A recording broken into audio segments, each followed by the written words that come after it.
What is going on? Hope y'all having a great Friday. Another edition of the Infinity Equation podcast. Glad you could be here. Glad you're hanging with us. If it's your first time here, please hit that like and subscribe button. It helps us grow into a bigger channel and have more fun and have more spectacular, I should say, most excellent and spectacular guests on the show.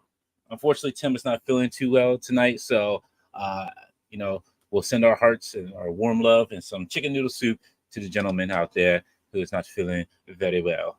But it's just me tonight. You get me, unfortunately, and that's just sad. But we do have guests too. So let me introduce them to you. From the Jitzooshow, we have John and Charles. Welcome to the show, gentlemen. Hey, everybody. You said awesome, spectacular guests, Yeah. but for this, you have us. Yeah, so. sorry. Look, what you're doing is awesome and spectacular, and you're awesome Right and on. spectacular guest. Thank you, man. Thank you. Real treat to You're be welcome. able to do Yeah, thanks for having us. Oh, thank you for coming on here. Thank you for joining me on this wonderful Friday of the heat wave that's hitting everybody. Hope y'all staying cool out in the big CA. What's the weather doing out there for you? You're in Delaware, right? Yeah, it's been up and down. It's been pretty cool. It's That's not too bad. It's not been too hot this week. It's not been like too cold. It's just kind of like been like right in that middle, like 70 to like 80 without too much humidity this week. That's perfect, huh? Yeah. That's not Yes.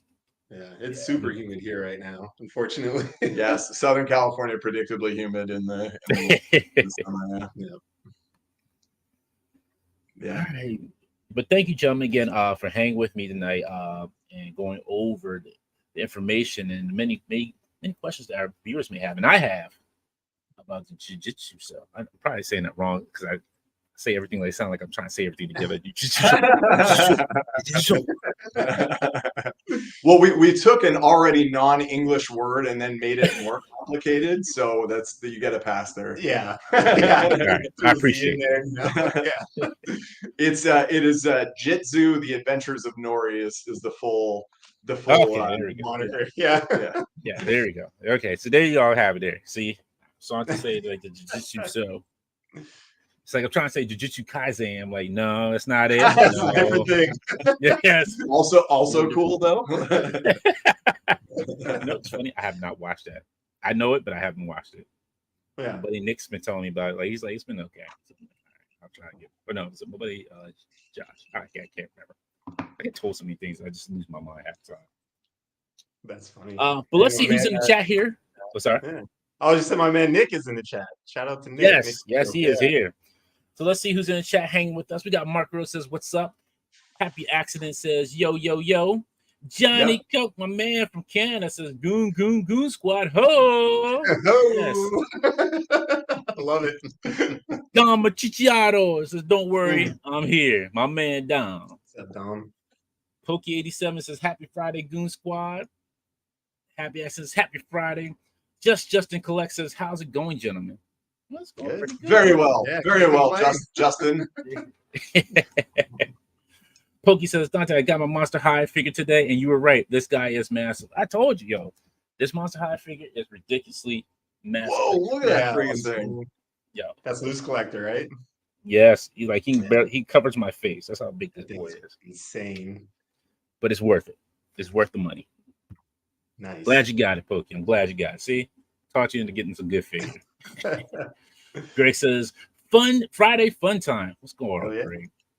Mr. Nick Steele says, "Yo, yo, yo, IE Goon Squad. Happy Friday to my fellow collectors and nerds." Yeah, happy Friday. What's going on, Nick? Pokey87 says, "Feel better, Tim." Mark Rose says, "Sup?" Happy says, "Noodle soup buff sent." I'm sure Tim will enjoy this. Greg says, "Tim got sick of all those ollie fines." Yeah. You hitting all those ollies, and there's just like, yeah, they're like, I thought I went to ollie flu. Andrew M says, "Sup, guys?" What's going on, Andrew? Happy says, "Yo, John and Charles." What's up? How's it going? Let's see. And then my man, the side, my buddy Brian says, "My main man, Dante." What's going on, Brian? Nick says, "My guy, Charles." That's right. What's up, Nick? You know Nick? Oh, man. Yeah, I don't know him personally, not yet. We're gonna link up, sure, but yeah, we've been talking for years over Instagram or whatever. Yeah, Nick's my dude. Nah, Nick's a good guy. He is a good guy. I'm just starting trouble. That's all. Customs Yeah. network. Yeah, Yeah. that's cool. Dom says, I'm sweating here in New York. Yeah, I'll be sweating over those prices for those rents that you all got there. Man, I be seeing them prices. But yeah, 15. It's like, well, 1,500 per person. Like, who's got 1,500 per? Wait a minute, 50 for a $4,500. Nah, man, come on now. It's crazy.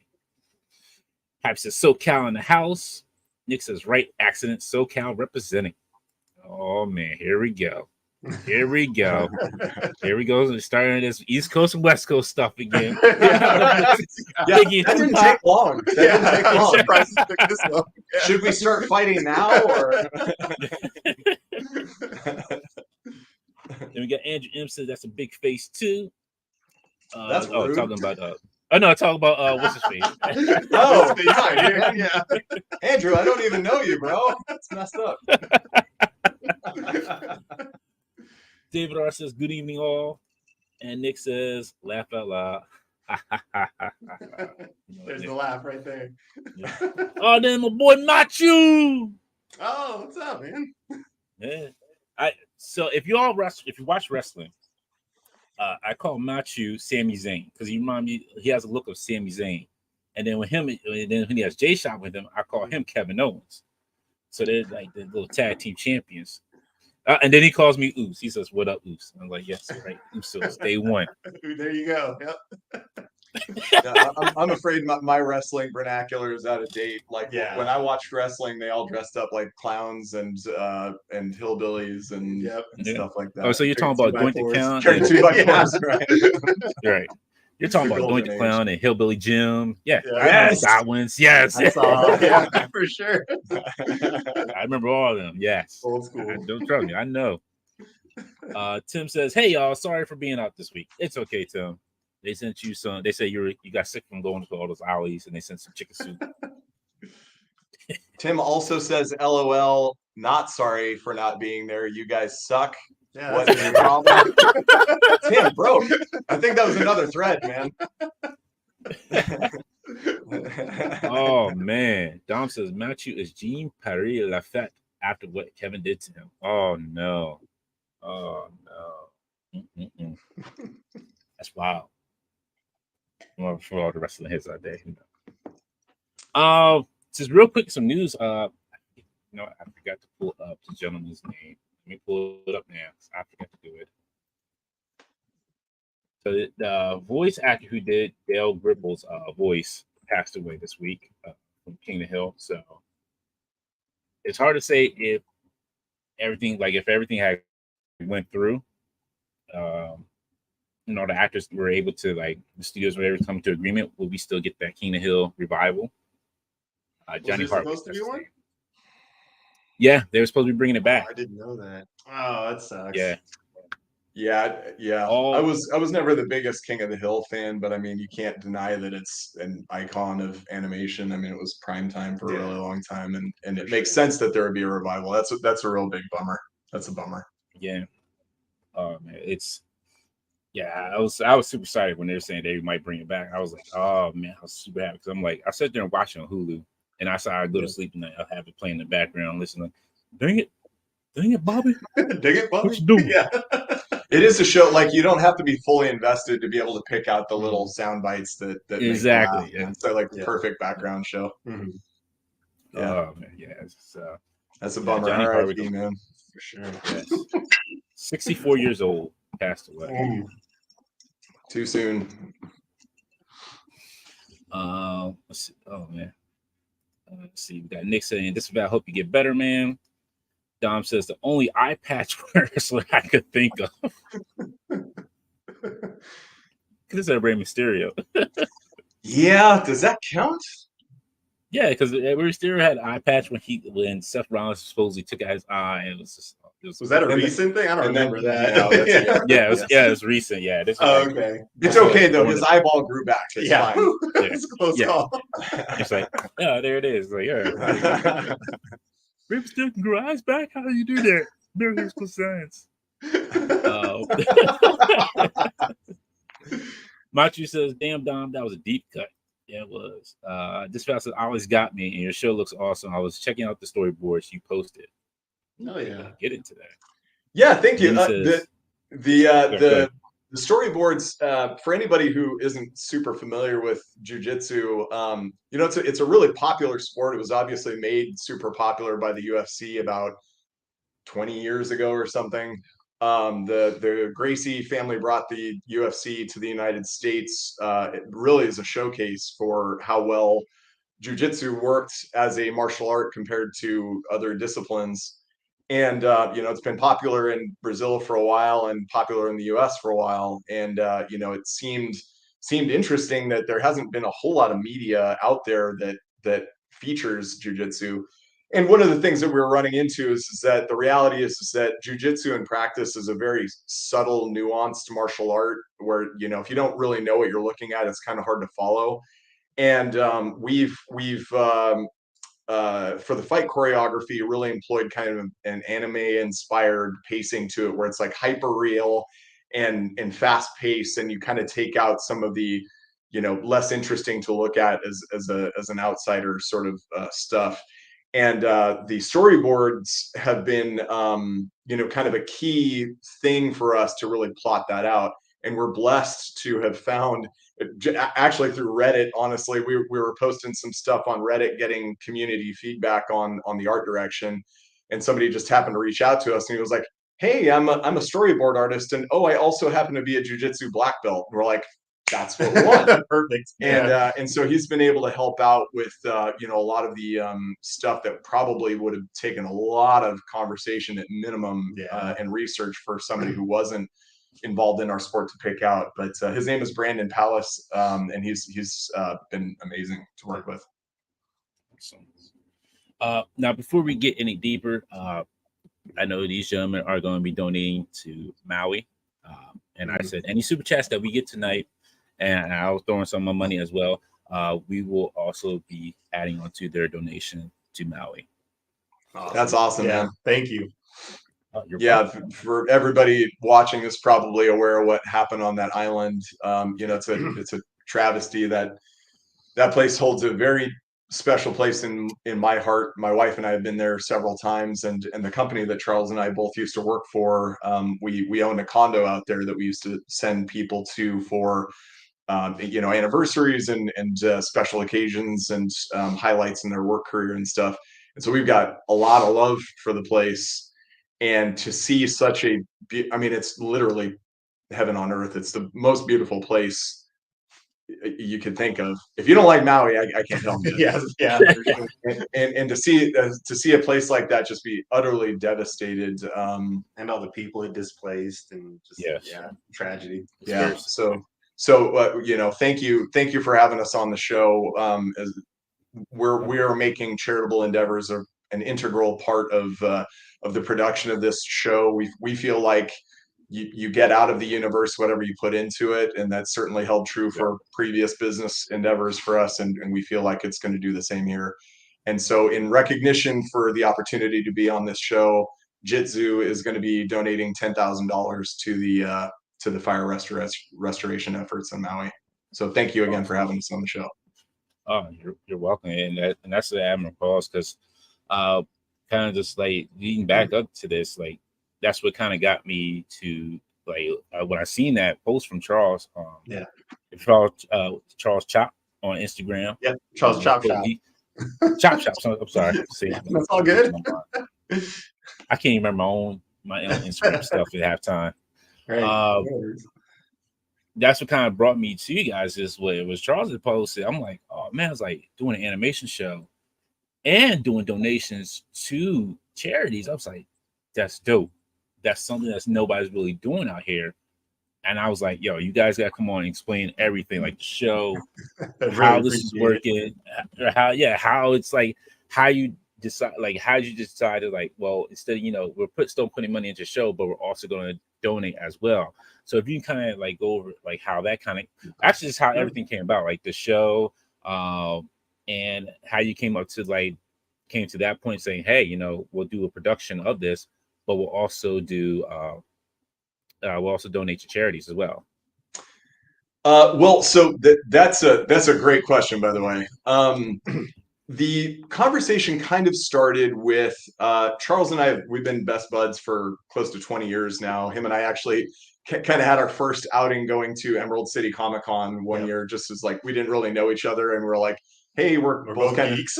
we're both dorks. Let's go check this thing out. And so we went, and for the first couple hours, it was fairly tame. And then we went across the street to like one of these barcades and had a couple of beers, and then it was the best day ever. For sure. But so we've been best buds for a long. Go ahead. So it's like Step Brothers. It's like that's great.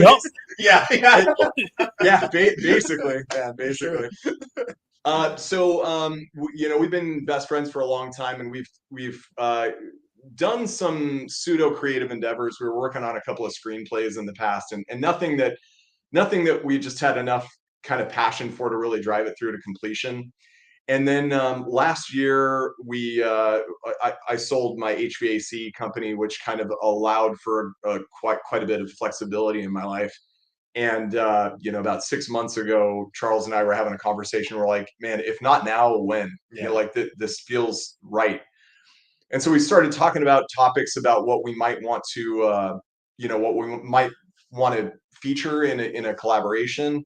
And they always talk about, you should write what you know about. And for us, doing something animation seemed to be right in line with our interests and our familiarity.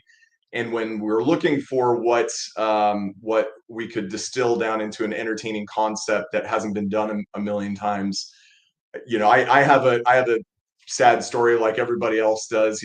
Probably way too many people out there with the exact same story as me. But I grew up really heavy and broke and awkward, and that led to a lot of undiagnosed childhood anxiety stuff that carried through to adulthood.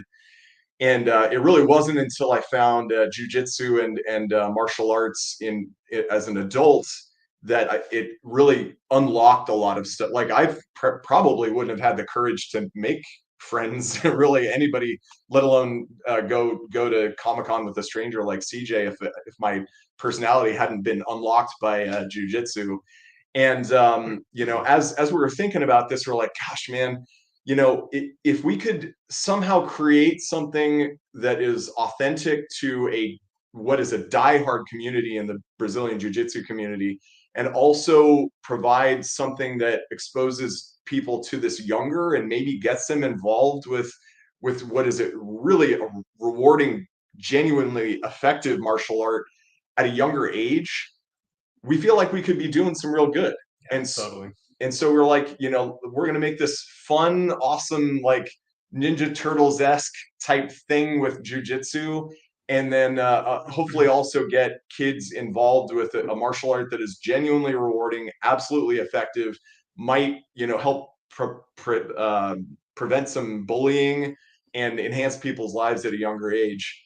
And we have always believed in putting our money where our mouth is, and so that's kind of where the charitable endeavors come from.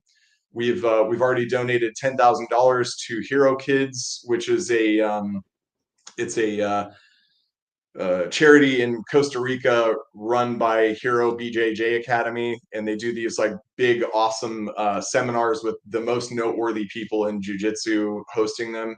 And their charitable endeavor is bringing jiu-jitsu to at-risk youth in Costa Rica.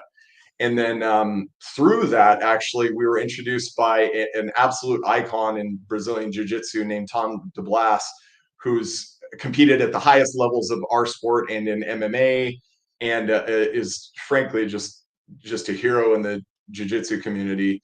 He is he has his own anti-bullying charity that we are also contributing $10,000 to. And so it has served us well, being able to give to causes that are directly associated with this product that we're producing. And frankly, the jiu-jitsu community and the animation communities have been amazing at reciprocating. That's great. That's awesome. That's always good to hear that, like that you drew off of what, you had as a child, and then try to make somebody else's childhood a little bit better. Try to make, have not that have the situation happen to them what happened to you. And I think that's what we all try to do. Like when we meet a kid, like, hey, you look, let me tell you something, kid. It's gonna be hard out here in these streets. But I'm gonna try to make it help. I'm gonna make it a little happier for you.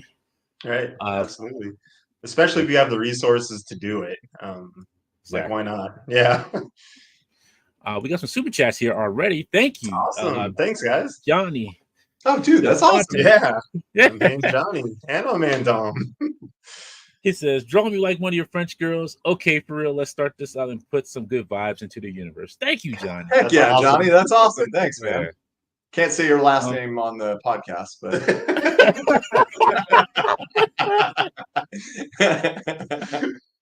we'll leave it at that. Yeah. I think I've been saying it wrong on this time, but I think it's Johnny Coke. I think. Oh, okay. We'll go with that. Yeah, we'll go with that. I could be. But I honestly, I could be pronouncing everything wrong. Who knows? Because us as Americans, we like, that's not how it's spelled in America. So that's how we are. There you go with the voice talent. Yeah, that was really good. You're gonna be on our show for sure. Look, we're gonna tap into that. Yeah, because like the one that I have not done in a long time. Thank goodness nobody's asked about it. Was Moff Cosby. Nobody like that one was the worst. Moff Cosby. So, I'll read this and I'll explain it. Okay.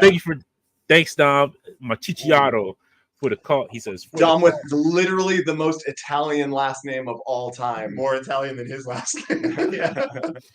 But he also says, I train box, but a lot of the guys I box with also do jiu-jitsu on the side. Nice. Yeah, it's fun. Like I think MMA has sort of created interest in a lot of different disciplines.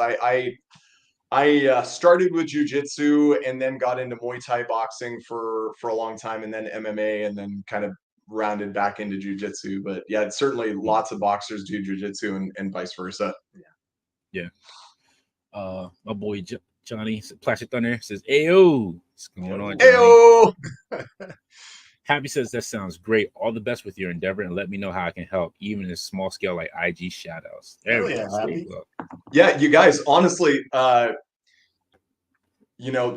very best advertising that exists for startup media companies like ours is word of mouth. And so for anybody listening, like if you feel like supporting, even if monetary contribution to these charities is not possible, which we totally understand, we've both been there.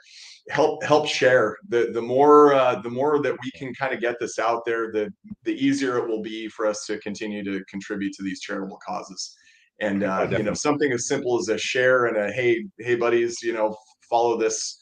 These guys seem to be doing something fun, or at least they look really stupid. Yeah, see, it's a train. Funny to laugh at, but whatever. Just share it, and it'll help us contribute.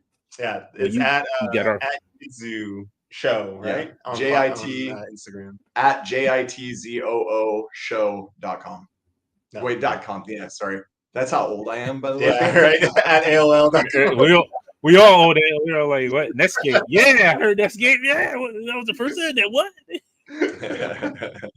But yeah, definitely you got our support. I know if Steph was here, unfortunately he's at PowerCon, so he's having fun out there in Ohio, having a good time. Unfortunately, yeah. Because I said, like, Steph, you want me? He's like, I would. He's like, but PowerCon's that week. He's like, I was like, it's okay, Steph. It's all right. He's like, no. He's like, usually, I think he's a little upset because he's going to try to bring Trevor along with him. I was like, oh, okay.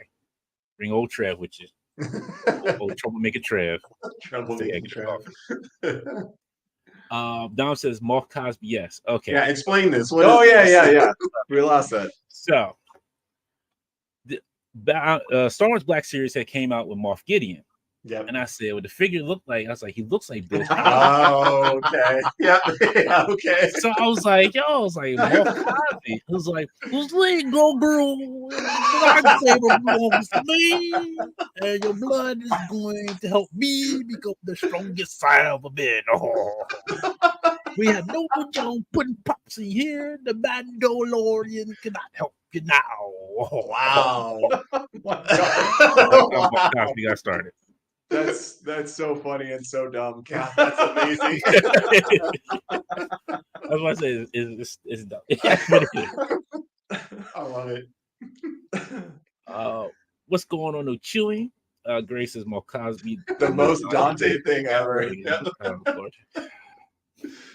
And Abnoga says, can you organize a jiu-jitsu match? Dante versus Tiny Mac. All proceeds go to charity. The pay-per-view alone would do great. Look, if all parties are willing, I would love to set that up. Yeah. I will ref it, and we could split training between the two. It could be like a Musk Zuckerberg thing. But, yes, there we go. That's a great idea. Yeah, I'll be the Zuckerberg because I'm gonna beat up on Tiny Mac. I got loose side. We're already starting the smack talk. Yeah, exactly. I've been smack talking Todd since his Kickstarter. He's been irked me since that long.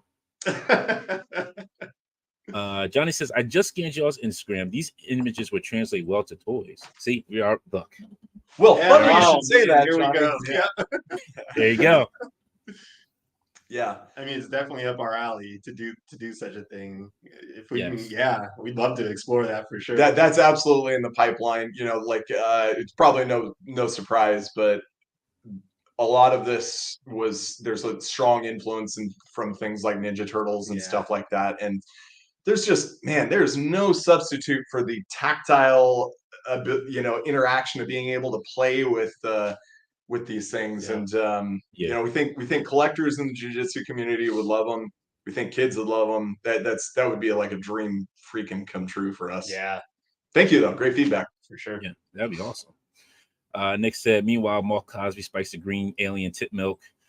Happy says, followed on Instagram. Hell yeah, Happy. And, have you ever had that green milk, Dante? Have you ever been to Disney? Nah, you know what? I want to go to Disney, but it's not for those reasons. I just want to go because I want to see how it's changed since I've been there since 1980 something. Like, okay, like I haven't been there since the 80s. Oh, totally different. Wait till you see the Star Wars land. You get goosebumps walking in. Oh man, life-size Millennium Falcon right there. It's amazing. And they tell me like you can't take the lightsaber with you. I'm like, no, I bought this lightsaber. I'm taking it with me. You can take it with you for sure. Yeah. You have to fight Moff Cosby for it. Yeah, bump him. Time to transform into Spawn. Yeah, Dom, start trouble. Nick Steele says, Greg says, we know Bobby Vala is a fan of MMA and even sponsors a BJJ fighter. Interesting. Yes. Good to know. I'll have to look that up. Thanks, Greg. Pull this up here. So I know you did send me some of the character sheets, but I'm gonna pull up your Instagram as well here. Heck yeah. Right. Shout out to Luigi as well, our character designer. I don't know his Lucarelli. Yeah. Oh, right. Our character designer is Luigi Lucarelli. His Instagram handle is @HelloLuigi. Yep. Just an awesome guy. He actually just relocated from Japan back to California after having been there for many years. He just relocated his family, but dude he's a world-class character designer. We were very fortunate to get linked up to him through a creator society that we belong to, and he is responsible for the awesome art that you see in front of you here. So what we're looking at is Nori, who is our main character, and he is an octopus who's quite literally a fish out of water in this world that we've created, and is the protagonist for this series called Jitzooshow. You might well understand that an octopus sort of walking around on dry land is going to have a lot of disadvantages in the average course of his life. And he's able to sort of learn how to navigate the complexities of this new society by learning jiu-jitsu. We don't want to give too much away with the plot, but needless to say, an animal with 8 arms and legs, or whatever you want to call them, would be a tentacles. Yeah, tentacles. Thank you. Would be a capable jiu-jitsu fighter.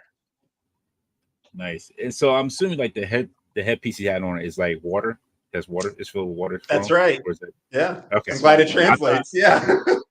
We were trying to think of a device that would help him breathe on land, and I mean, I don't know the first thing about an actual octopus, but I was like, what if he breathes through the little vents on the side of his head, Then we have little wraparound headphones for him. So yeah, I'm glad you picked up on it. Yeah, I like that because it makes sense. Like I'm like, yeah, it's like how would he be breathing no water? But that makes sense. Also, like this wolf character, I want to know more about this guy too. I'm like, yo, That's funny. He's guy. a total kind of throwaway character at first, and we start Ah! liking him. We start liking him as well. We think we're gonna work him into the show somehow because we've been getting a lot of good feedback on him. Funny enough, yeah. On Instagram, he's been a very popular character, and we've also gotten a lot of feedback like, why is the wolf always the bad guy? Well, because he's bad. Yeah, that's why. Big bad wolf. Yeah, Because he's like, come here, come on, kid, try your best. Okay, tap out. Like, yo, that's what he looks like. He's yeah, absolutely. One of the tenets of jiu-jitsu is that if you practice technique and sort of study that a smaller fighter can overcome a larger, more powerful fighter, and we wanted to highlight that with some of the fight choreography here. And certainly it translates. This wolf character that Luigi came up with is a perfect example of how something like this might work. Yeah. And we again, as Charles said, he was originally a throwaway character, but we're definitely working him into the season. Oh, that's awesome. Can't wait to see him. Happy says, I have to add you to my Warriors of the West Coast fighting game design. A jiu-jitsu character would be a great new challenger. Warriors. Yeah, happy. So, dude, send it over, man. Yeah, let's take a look at that. Cartoon Revenge says, amazing. Thank you, sir. Always here and always causing trouble. Make the Weapon 13. It's the main villain, King Gordon Ryan. Oh man, yeah. For the uninitiated, yeah, Gordon Ryan is undoubtedly the most successful no-gi jiu-jitsu competitor of all time. He's he could claim to be the best of all time in that sport. And he has a attitude that goes with that. That's an interesting thing to explore. We have again, we don't want to give away what we're trying to build with this thing is almost like a all ages Game of Thrones sort of situation. And so what you see in front of you is, you see animals kind of fighting each other. But one of the things that we've been most proud of is that all of these characters have a really rich history and backstory and unique motivations and stuff that younger audiences will be able to follow, but older audiences will really be able to appreciate. And we feel like it's going to give it a lot of depth. The primary villains of this show are actually not jiu-jitsu characters themselves, although that is planned for seasons 2 and beyond. But there's some really interesting sort of style versus style and necessity-based conflicts built up on there. But man, that's a really funny idea, the Gordon Ryan thing. That's a really funny idea. Yeah, because now that you explain that to me, it kind of reminds me think of like I just got finished watching Baki on Netflix. Yep. How some of their styles are kind of based off, and some of the characters kind of based off real life fighters. And I'm just like, that'd be kind of good to see. Each of our fighters has like a real life archetype that they're following. Absolutely. Okay.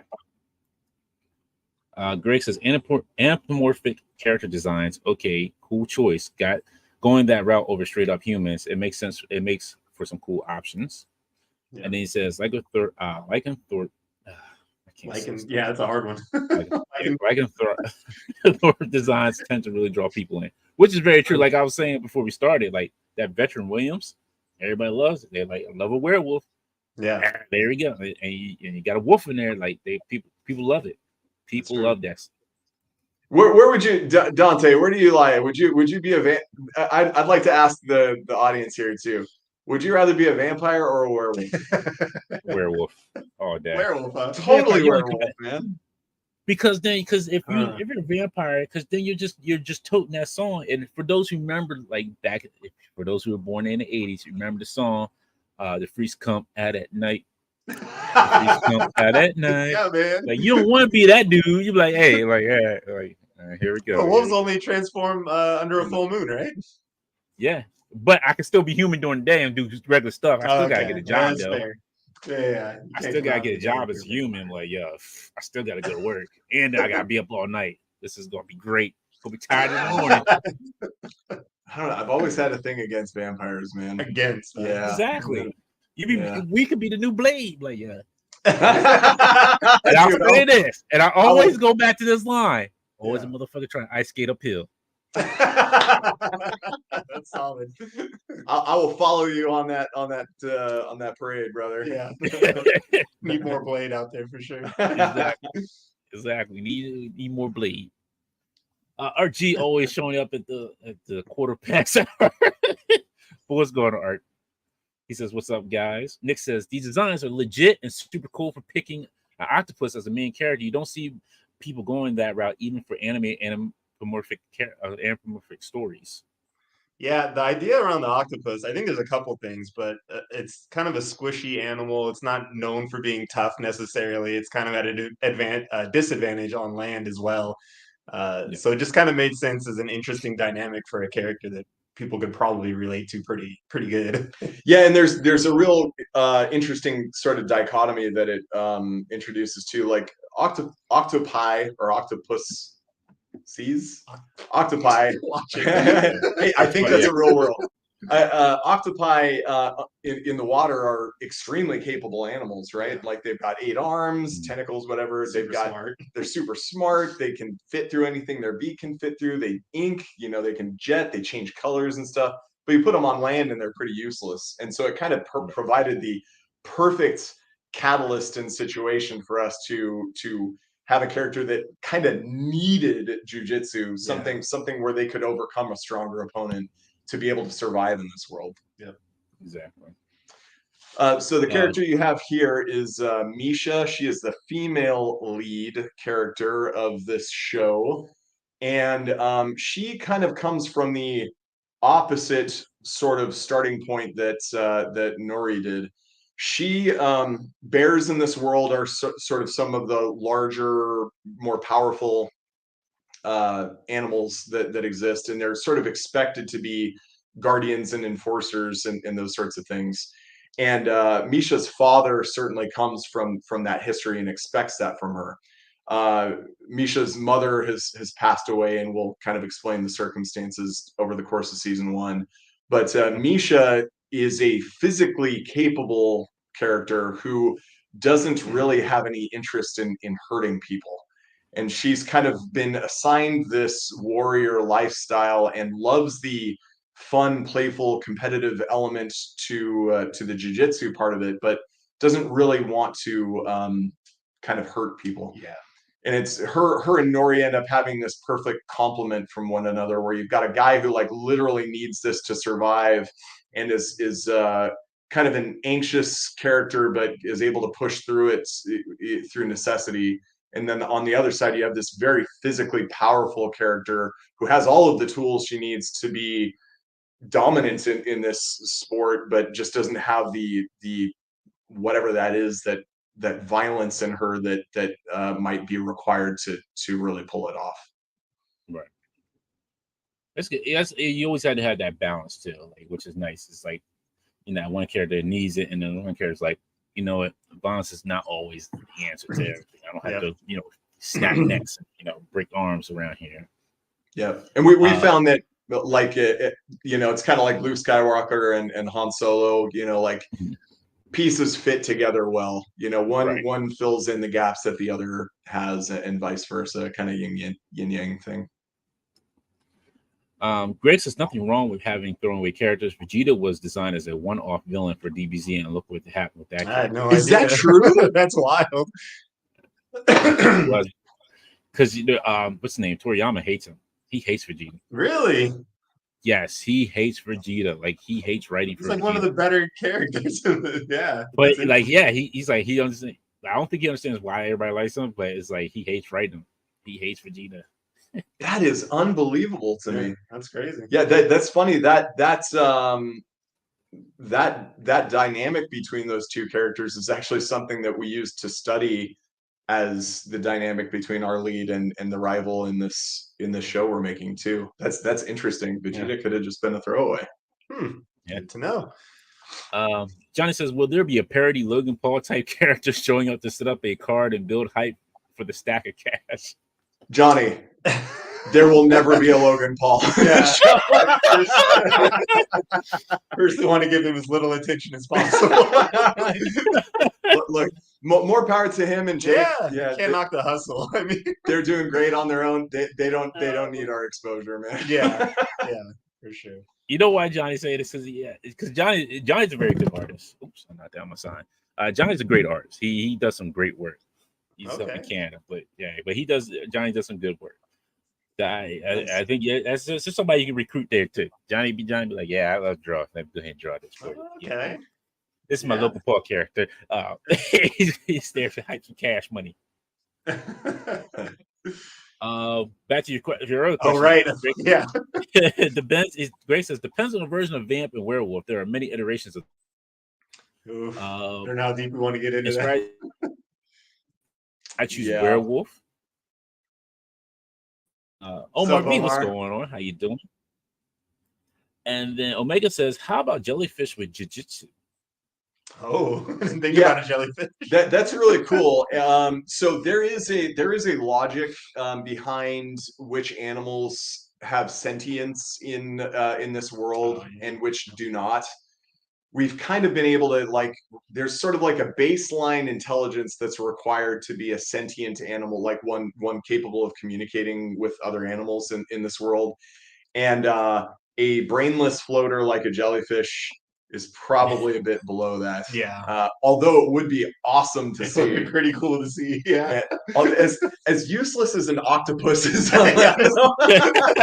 It's not much more useless than it. Yeah, I feel like the jellyfish should basically be like chewed bubblegum at that point. Yeah. Okay. So it's a cool. You can't put that down. This is the reason why I say this. Because back in the day when Hanna-Barbera had a shark named Jabberjaw, and that man was walking on his two fins. True. That's true. Straight up Scooby-Doo ripoff, wasn't it? Or was exactly. That... Yeah, it was, right? Yeah. Yeah. Jabberjaw. Yeah, they were a band too. Yeah, they were a band too, but they lived like underwater. So it was like you had Jabberjaw, and he was talk like Curly. For those who don't remember. That's right. I forgot all about that. That's funny. Yeah. He was like a mix between Scooby-Doo and the Pussycats, right? Yes. Yeah. That's funny. Yeah. Sad. Cartoon Revenge says, love the bear. Hell yeah. Grace says, nerve toxin releasing punch bag. Yeah, that would go well. Yeah, it's instantly, it's a lose-lose situation. Like, he stung me. Nothing the rules saying he can't sting you. I don't know what to tell you. Yeah, I don't know what to tell you. Grace says, Vegeta was designed to be done after the Saiyan saga. Yeah, that's really surprising. Cartoon Revenge says, so she is strong of the bear. So strong of the bear. Yep, she's so strong. Yep, she is so strong. Yep. She is, and she ends up saving Nori's butt more than one time. Oh wow! And then Johnny says, "Werebear." Werebear. That I'd rather be a werebear than a werewolf. I think that'd be pretty awesome. I would also rather be a werebear. Hey, like you still got fur on you, like yo, that's fleas and ticks and stuff. You gotta take care. You gotta wear a collar all the time. Like who wants to do all that? Yeah, but if you're a bear, I feel like you got a better ability to scratch yourself. Plus, you start off as a larger base animal. Yeah. Interesting fact. Did you guys know this? Sorry to get all National Geographic on you, but in the wild, did you know that 70% of wolf kills end up getting taken over by bears? Oh, there you go. Did you know that? Bears territorial. Well, yeah, but I mean, doesn't that suck to be a wolf? Like knowing that you have a 70% chance of you and your pack, fighting tooth and nail to bring a hunt down to have one bear just come and steal it. Your boys be like, "Hey, we got to hey guys, shit, that's not good anymore." Like, come on, man, we do this is all day hunt. The bear's rolling in like Devo. That's cool. This is my food now. Run me that deer. He's like, run me that deer. I can't have nothing in these woods anymore, guys. Come on. They're like, look, there's a squirrel over there. All right, fine. Let's do the squirrel. Fine. Before we move on to the next character, Grace says, you have the Lugaro, the man who turned into werewolves at will. Wolfman them. the man who takes woven characteristics but stays bipedal. Classic werewolf is a full form of lunar cycle and lichen think underworld. That's true. Yeah. That is a lot. That's deep. Yeah. You know your werewolves, don't you, Greg? No kidding. You surprise me every time. Yeah, every week. Greg surprises me. When we develop our werewolf show, Greg, we will be speaking to you as a specialist. I don't know how to sponsor it. Yeah, you guys got this one. Yeah, Jolly. This is our Vegeta character right here. He's the antagonist. Oh wow. He's a certified bad A. I mean, he's the top fighter in this world at the moment. He's one of my personal favorites as far as design goes. Yeah, he's kind of like a Muay Thai fighter. We're looking to set up a real striker versus grappler kind of dynamic. Very, very similar, like a throwback to the original UFC days when jiu-jitsu came into prominence. But yeah, he's sort of the alpha fighter of this world as we know it, and everything that Nori seems to be getting through charity, he had to earn through blood, and he's got a real chip on his shoulder for anybody who's got an easier path than he did. He's also a favorite of mine. He's a character that we've gone back to over and over and over again and added depth to. He's just such an easy character to write, and excited about where his character comes from and where it's going. We feel people are going to love him. And then this is Sombre. So Sombre, we're going to probably keep this one a little close to our chest, but in this world, for anybody who's not familiar with what Rio de Janeiro looks like, our world takes place in a world that very similar to like a modern day Rio de Janeiro. And Rio de Janeiro to the east is blocked off by water, and to the west is blocked off by mountain ranges. And it's been there for a long time, and so people have figured out a way to kind of like work through that and stuff. There's transit lanes and stuff, and certainly water transit. In our world here, we mentioned that there's sort of a baseline of intelligence that's required for sentience. Yeah. And so many smart animals have evolved with the ability to be able to communicate with one another. Birds in this world were not amongst those. Birds sort of de-evolved a bit and kind of went more towards their like dinosaur sort of backgrounds and have turned into these big, enormous, flying, devoid of light eating machines, of which Sombre is one of them. And him and Nori end up developing a inseparable link that needs to be resolved by the end of the show to sort of determine the fate of everybody, all of the other inhabitants in this world. Interesting. That's an interesting way of looking at it. Doing it. Grace says, a Rue warrior. Nice. These did not ever get much love. Warriors of Virtue is still probably the best example of. I forgot about that movie, but yeah. Yeah. There's also a plus they just look cool. Yeah. There's a boxing kangaroo in Tekken too. Roger, I think, or yes, something like that. Yeah. And there's and we can't forget about the other one from the Turtles, the kangaroo, the Down Under kangaroo. I forget his name. I forgot about him. Yeah, good call. Yeah. Man. Yeah, I just know Turtles nailed the side characters. I know. Every animal. Yeah. Cartoon Revenge says, is the kangaroo one of the good guys or the bad guys? To be determined, Cartoon Revenge. To be determined. Watch and you'll find out. Yeah. Good sir or ma'am. Eddie Rodriguez says, I love this knowledge. Oh, which one that we just pulling random stuff from like 80s back. Yeah, no kidding. Glad you're enjoying it, Eddie. Yeah. We love you too, Eddie. Yeah. Right. Whatever you're enjoying, enjoy it, please. Johnny, great. Yeah. Yes, I forgot about that. Streets of Rage had a freaking kangaroo. Did it? It did. Which one? Yeah. Not the first two. It was a baddie in Streets of Rage. Was it one or two? I think it was two. Oh, I didn't play. That was with the roller Tracer, skating black kid, right? Yeah, Skates. Yes. Skates, right? I don't forget his name. Yeah. He had something. I don't really Skates. It was Blaze, and then I forget Axel, the main and then Axel. That's Hagar. No, not Hagar. That's a Capcom game. It was a Hagar clone, basically. Yeah. Good call. Greg says having a deep lore is awesome. A reason for the sentience versus de-evolution route is interesting. Right on. We think so too. Yeah, one of the things that we're excited to explore as the show goes. So this takes place in real world on Earth, basically, or a version of Earth.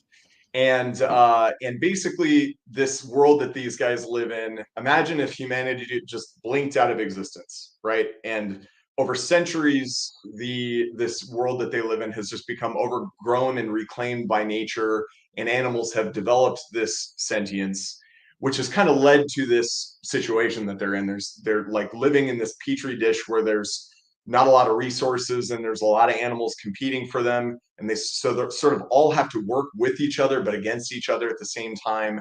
And then there's this looming threat of the birds. But the same thing that eventually we'll get to that explains why people are no longer here anymore also somewhat explains why some animals have developed sentience and others have devolved.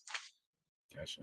Now, quick question. I don't know if you can answer this or not. So with this world that you're building, is there like temples that are dedicated to like, hey, we teach jiu-jitsu, hey, we just teach karate, like, or are we going to see like other, like, I guess evolutions of like, should say evolutions other fighting styles, or yes, definitely. And there's a real in-world reason, I don't know if we want to give it away yet, but why other animals first of all aren't native to Brazil, that why they're there, and also why they have different fighting styles as well. So as far as where they learn this stuff, basically this world that they live in is separated into several different regions, and these regions have unique attributes that may be favorable or unfavorable depending on where you live. One region may have access to the largest freshwater body that has fish, which is a food source. Another might have access to herbs and medicinal plants. Another one might have lush vegetation and fruits and those sorts of things. And then another might have nothing and is really sort of dependent on the charity of the other regions to sort of subside. The thing that sort of sets up the fighting, the combat element to this show, is that political differences here are settled by sort of gladiatorial combat. And so if region A wants resources from region B, and region B is willing to concede a certain amount without a contest, then all is well. But if region B is like, we're not giving any more up, the way that we would settle that is through like a gladiatorial combat sort of situation where they would pick representatives that would fight over whatever this particular thing is, and the victor gets the spoils. So each of these regions has different forms of combat that are taught based on what they feel is going to be the most successful in these contests. And so each region sort of has its own internal schools where, we look to feature Muay Thai and brawling, and then more acrobatic styles and capoeira and other things to really set up interesting sort of fighting dynamics. And jiu-jitsu in this world, as it was before the UFC existed, jiu-jitsu is sort of the minority. It's a not very well understood martial art that only a few practice, that will raise in prominence as the show goes on. Another troublemaker, Bart says, "Do they transform the robots?" Joking. Yeah, Bart. Don't you start? Maybe season 2. Yeah. Beast Wars Jitsu style. That's what you call it. Beast Wars Jitsu style. Like, oh shoot, they really gonna transform? They're robots in the sky. It's gonna be our side. Optimus Prime will join in. Robots are my thing, man. Yeah. I mean, if we can figure out some way to incorporate robots, it'll be Dante will be voicing the laugh of the robot that we bring in. There we go. I love that. Yeah, it's funny. We're actually going to Japan in February, and we're really looking forward to seeing that life-size Gundam or whatever. Oh, Looks man. so cool. Take lots of pictures for me, please. I no want to doubt. see that. So, oh my goodness, that's so amazing. Dude, you should send us a cardboard cutout of your face, and we'll take pictures of you. Yeah, first perspective. Yeah. Like I'm there. Like I'm there. Yeah. So like if it's for those, and like again, for those who ever seen The Critic, like when he got tied up, and it was like it was an episode like a Misery, like the movie Misery. If you ever seen that movie. The Critic, yes, with John Lovitz. I love that show. Yes, I absolutely love that show. When he got tied up and he had his little, and she had to stand, he's like, buy my book, and then he's like, why'd you shoot it? He's like, because he's like, all I say is like, buy my book, and he puts it. I forgot about that. He had a little cardboard cutout that said that when you clap it, it was connected to a clapper, so he was saying that. My book. Yeah. Oh, dude, who's that actor? John Lovitz. Yeah, that's right. Yes. Yeah, that show absolutely set up like Family Guy and American Dad and all those shows that are real popular now. Before its time. Yeah. Yes. Greg says it's after humans set up instead of a tailspin type substitution for humans. Correct. Humans existed in this world and have blinked out of existence for some reason. And at the beginning, honestly, they're not really all that worried about it. They just have some understanding that things were here before, and they left all these structures around and stuff that they inhabit that provide shelter from the birds. But initially, they're not terribly concerned about what happened to the people. But it factors deeply into the long-term lore of the show. Yeah.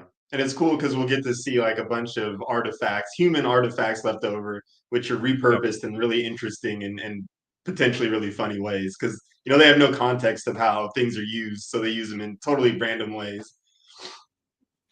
Johnny says, is there no war in the universe on a large scale since they have representative champions fighting for community interests? Johnny, that's super insightful. And at the risk of giving too much away, the animals, the citizens of this world are aware of war and things that lead to war and have accepted this gladiatorial style of resolving things as a substitute to war. That's a great question, and it actually factors into sort of some of the ins and outs of how the society works in this world. But we don't want to give too much away at this point. You're catching on quick though, Johnny. Yeah, it's because it kind of sounds like what like it sounded like you took a little bit from Animal Farm as well, because it was like where they were going against the humans, it was like 2 feet good, 2 feet bad, 4 feet good, and then but they was like doing their own like trying to build their own politics, like, their own government. Right. Yeah, exactly. Yeah, that's I didn't think about that. That's a good analogy. Greg says so. It's more like the original Olympics in Greece. That's interesting. Were the original Olympics designed to settle disputes, Greg? Hopefully you can respond in somewhat real time. That's a good question. That'd be interesting. If so, that was absolutely intentional. Yeah, for sure. We meant to do that. Makes this sound smart.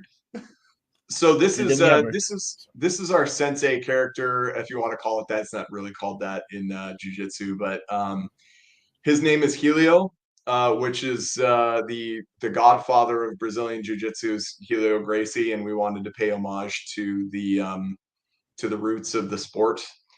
And we've got snakes even in this future fantasy world we've developed are still not the most trusted animals out there, not the most trusted animal type. And so he has kind of been met with a degree of mistrust that he's really taken on the chin over the course of his life.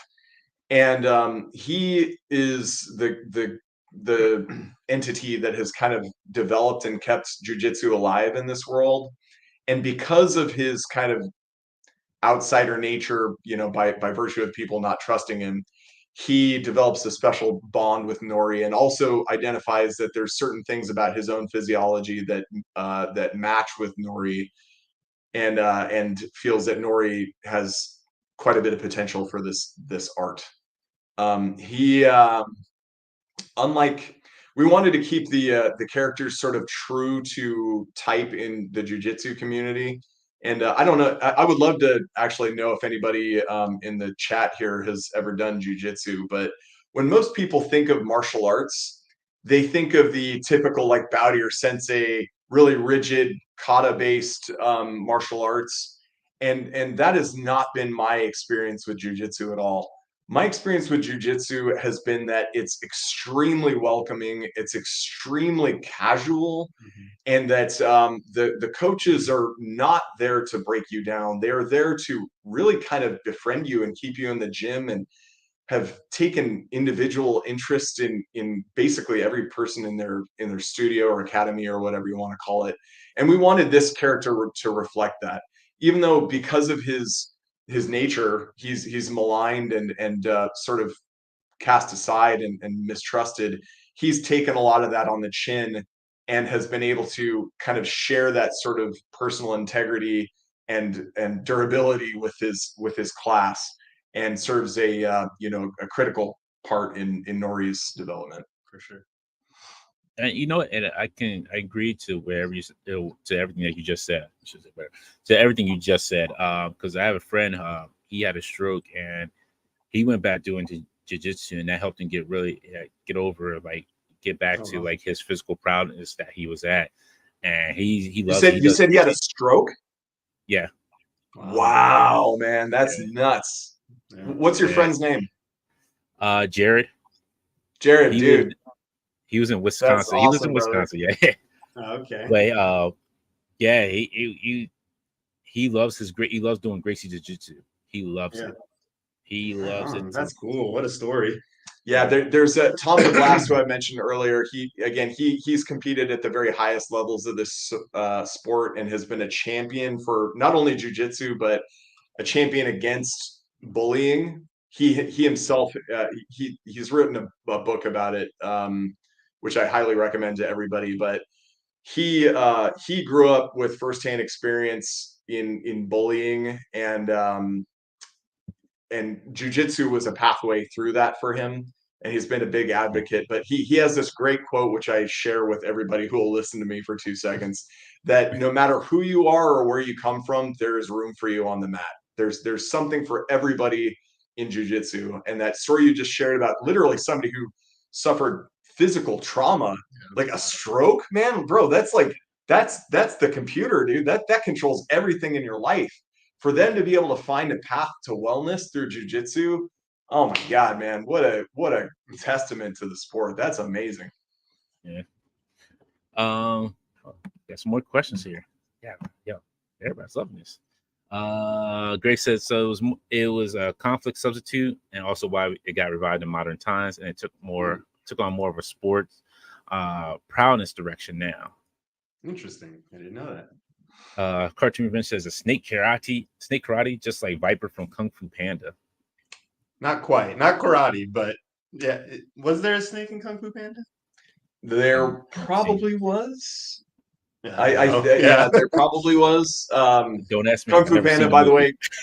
Yeah, I've seen the first one, and it's a super entertaining, fun movie. Yeah, super entertaining show.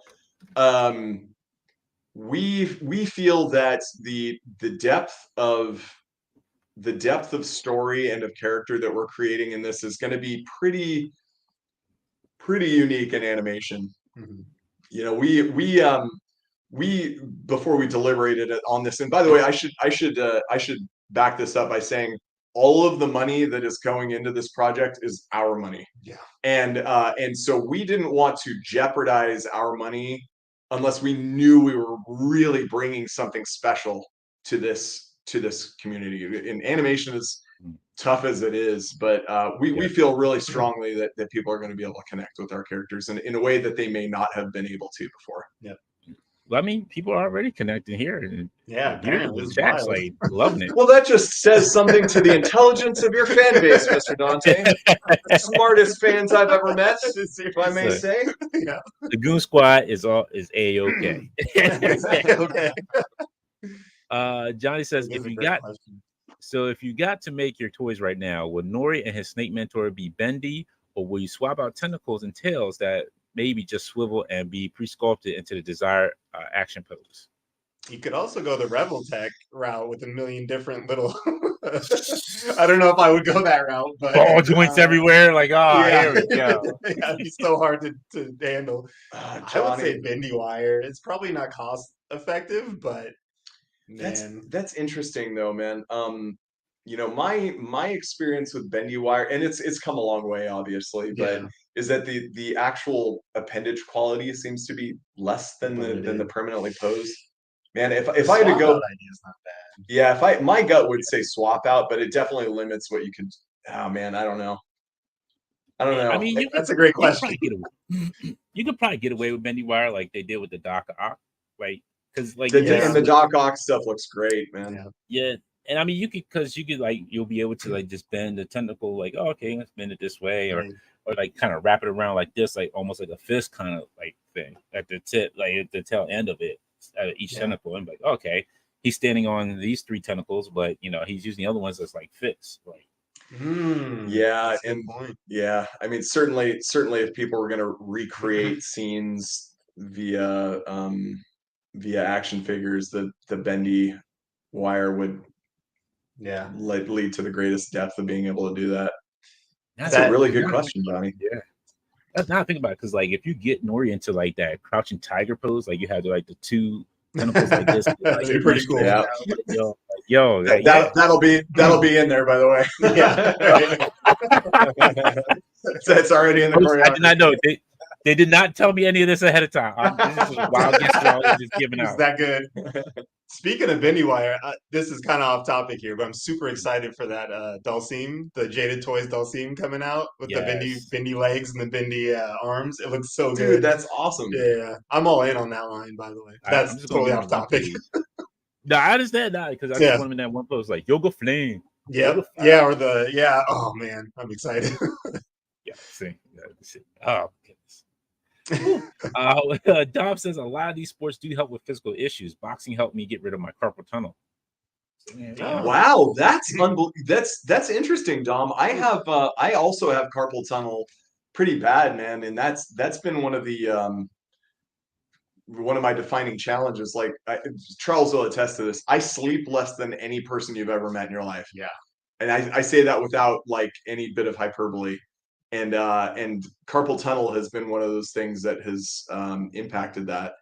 And I've done a lot of striking sports. I competed in kickboxing and MMA and stuff, and it certainly didn't help my carpal tunnel. I'd love to hear more about that, man. I'd love to hear more about how that got rid of it.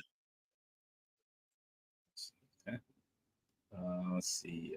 Happy says, I met Royce at Shokatan Fight in Vegas years ago. I don't practice jiu-jitsu, but have an amateur XP and other styles. Martial arts helped me attain courage, self-defense techniques, and fitness elements. Nice. He's one of the Gracies, right, Royce? Hoyce. Okay. Yeah. Hoyce. Yeah. Yeah. Yeah. Hoyce was when the UFC. So again, the Gracies brought the UFC to the Americas as an exhibition for how effective jiu-jitsu was. And there were other Gracies, other people in the Gracie family that were certainly more like physically assuming specimens, like big buff guys and stuff.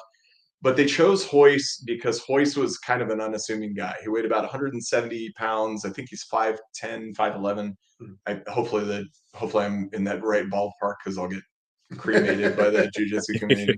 But he was like an everyman. Like if some jerk walked into him at a bar and had a few too many drinks, they'd be like, oh, I could take this guy, and they would be very wrong. But yeah, Hoyce was put against these big giant monsters who outweighed him by 100 or more pounds sometimes, and was able to use jiu-jitsu to overcome them. And that kind of jiu-jitsu became the base of mixed martial arts, which if you want to cut to brass tacks, and anything that is effective in fighting has been able to be validated by mixed martial arts, and jiu-jitsu at the time was the foundation for that. But I totally agree. Happy accident. Martial arts in general, there are countries like South Korea, for instance, where taekwondo is an option for physical education. And in Russia, for instance, you can choose sambo instead of general PE. And man, what that does for a person's confidence is just, you can't quantify it. It's invaluable. And I wish that more kids had that option growing up. And like, if I'm being totally honest, like, I'm speaking to a group full of probably adults who probably have backgrounds not too dissimilar from ours. You know, I'm 42, Charles is 38. And when we grew up, whoa, I'm sorry, I don't mean to. Wait, you don't look nowhere near no 42. I'll take that as a compliment.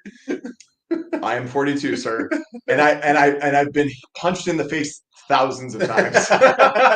So maybe that helped at some point.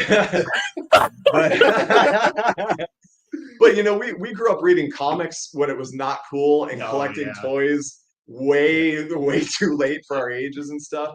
And man, well, I don't know about you. You've been the coolest guy I've ever known. I got picked on a lot, man. I got picked on a lot. If I had access to something like martial arts that gave me the confidence to be able to just accept who I am, dude, and not have to worry about that stuff, man. Like, man, I want that for every freaking kid who might watch this show. I want that for every parents' kids who might watch this show, who's, you know, who they're currently into jiu-jitsu, and their kids just need that little thing to push them over the edge, man. Like, anything we could do to functionally change people's outcomes earlier in life, man, that would be just such a blessing for this project. There's no words I can say that, because that's awesome. It makes, you know what? I'll just leave it like that. You won't leave me speechless on that one. I ain't got nothing to say. Cartoon Revenge says octopus versus snake karate. Imagine that. Grace says, for the bendy, look at the Doc Ock and also Gargoyle. But yeah, Helio whoops Nori every day. By the way, there's no he's the Mr. Miyagi. Yeah. Boys don't hit back. Oh no, he's Bruce Lee now. Don says, I think my carpal tunnel was an issue before because I had weak wrists. After a couple months of boxing, the pain just went away. Oh yeah, that totally makes sense. Huh. Yeah. Happy says, I'm probably gonna mispronounce this. Eskrima. Yep. I did Eskrima for a while. Is that Wing Chun or Wing Chun? Yep. Wing Chun. Yep. Nunchaku. Sai. And Sai. Yeah. See, I would have probably messed those up saying half of. Yeah. Yeah, I did a Eskrima for about 2 years through a martial. It's actually the school that I primarily was doing Muay Thai through, but they did Eskrima, and they did Pain and Tukin, and that's the two sticks. Oh, okay. Or dagger is part of it too. But that's a super cool, super fun martial art. We'll probably end up working that in at some point. The only reason why I know about that is from Storage Wars. That's sad. Storage Wars? Did they have fighting in Storage Wars? Yes, because he found some gear in a storage, and he took it to him. He's like, yeah, it's this, and with the sticks, he's like, yeah, and the size, you got this. That's cool. Okay. I learned something. See, you learned something from Storage Wars. Apparently, I got to check out Storage Wars more. It was older. I would have never forget public school. I would have never heard you say those words before. Yeah, right. Because we're learning Storage Wars today.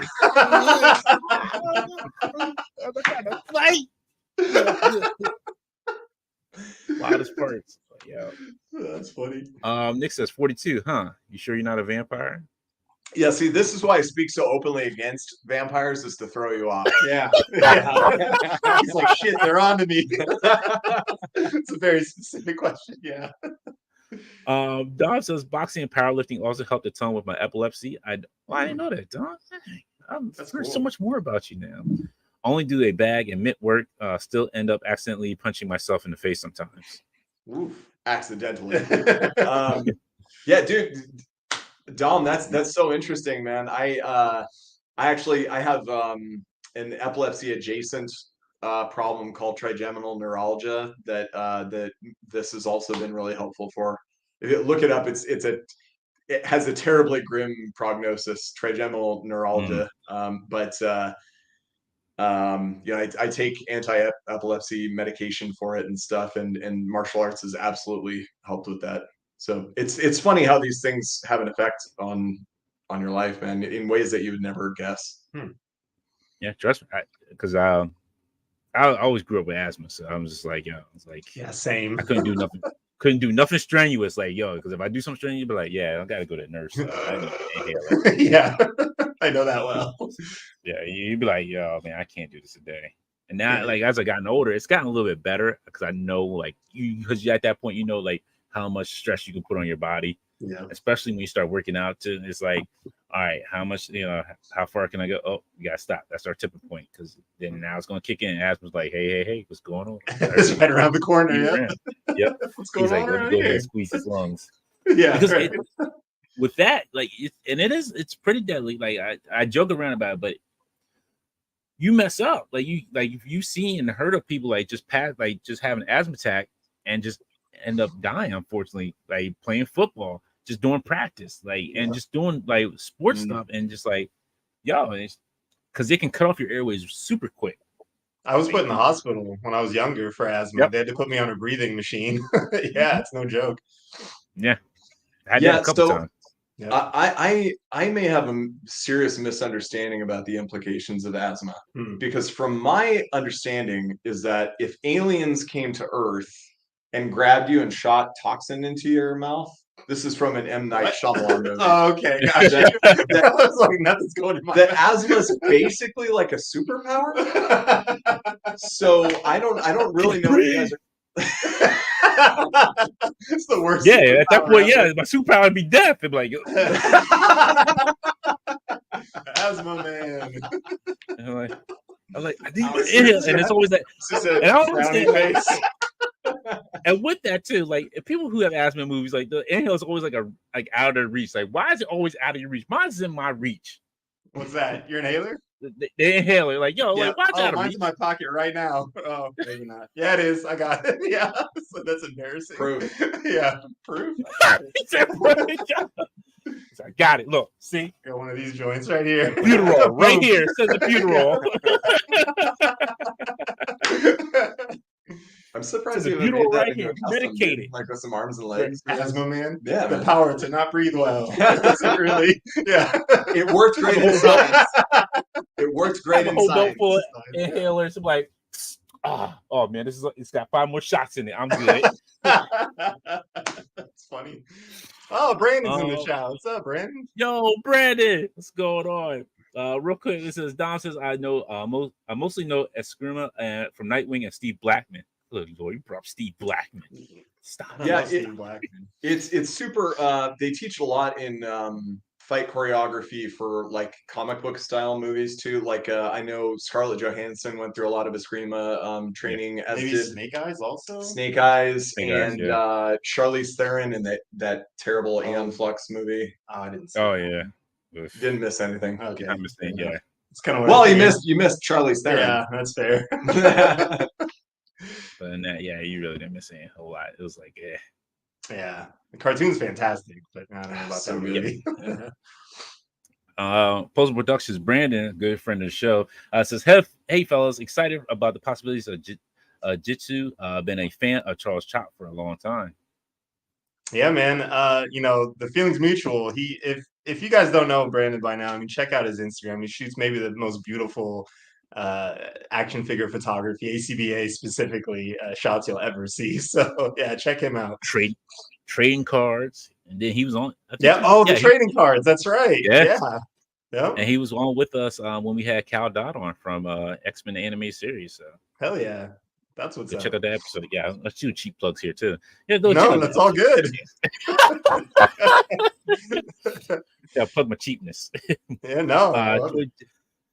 Toy Chase says, "What's up, everybody? What's going on, Toy Chase?" And Strident says, "A fellow asthmatic. I run to strengthen my lungs with helping me not to be so reliant on the inhaler. Yeah. That's smart. I should probably do that, but I'd have to get out of my same house. here. Stridon, go check out jujitsu, man. Seriously, take a trial class. It's the perfect martial art for asthmatics, because part of what they teach is pacing in your own movements. There's an element of control where if you have breathing problems and stuff, like there's a way to work that into your game. I am a person of extremely average athletic ability, and I've been able to figure out like a game, you would call it, that works for me, and I bet there's one that works for you too. So, quick question about that. So, is that what he was? And I don't know if it's the same thing. Is that kind of what he was doing in The Incredible Hulk with Edward Norton when he was telling? Oh yeah, the stomach bit. Yes, as a matter of fact. Yes, I'm sorry. I can't remember exactly, but the person who was teaching him was a Gracie, and again, I'm gonna get chastised for this, but I'll have to look it up. But it was a member of the Gracie family who was teaching him those breathing exercises. Yes, absolutely. Oh.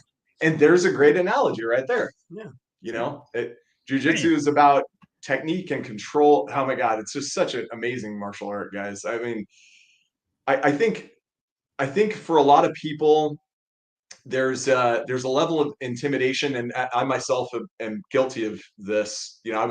Before I got into this, I was I still am a terribly anxious person. I freak out about everything. I was freaking out right before this podcast, by the way. But no. This is just, we just free flow on here. It's like, as you can see, it's a wild and crazy ride. Yeah, but everybody watching this is thinking about how my teeth are stupid or my nose is too big. And look, if they see me, they see me. They're like, we can make it through anything. We can make it through anything.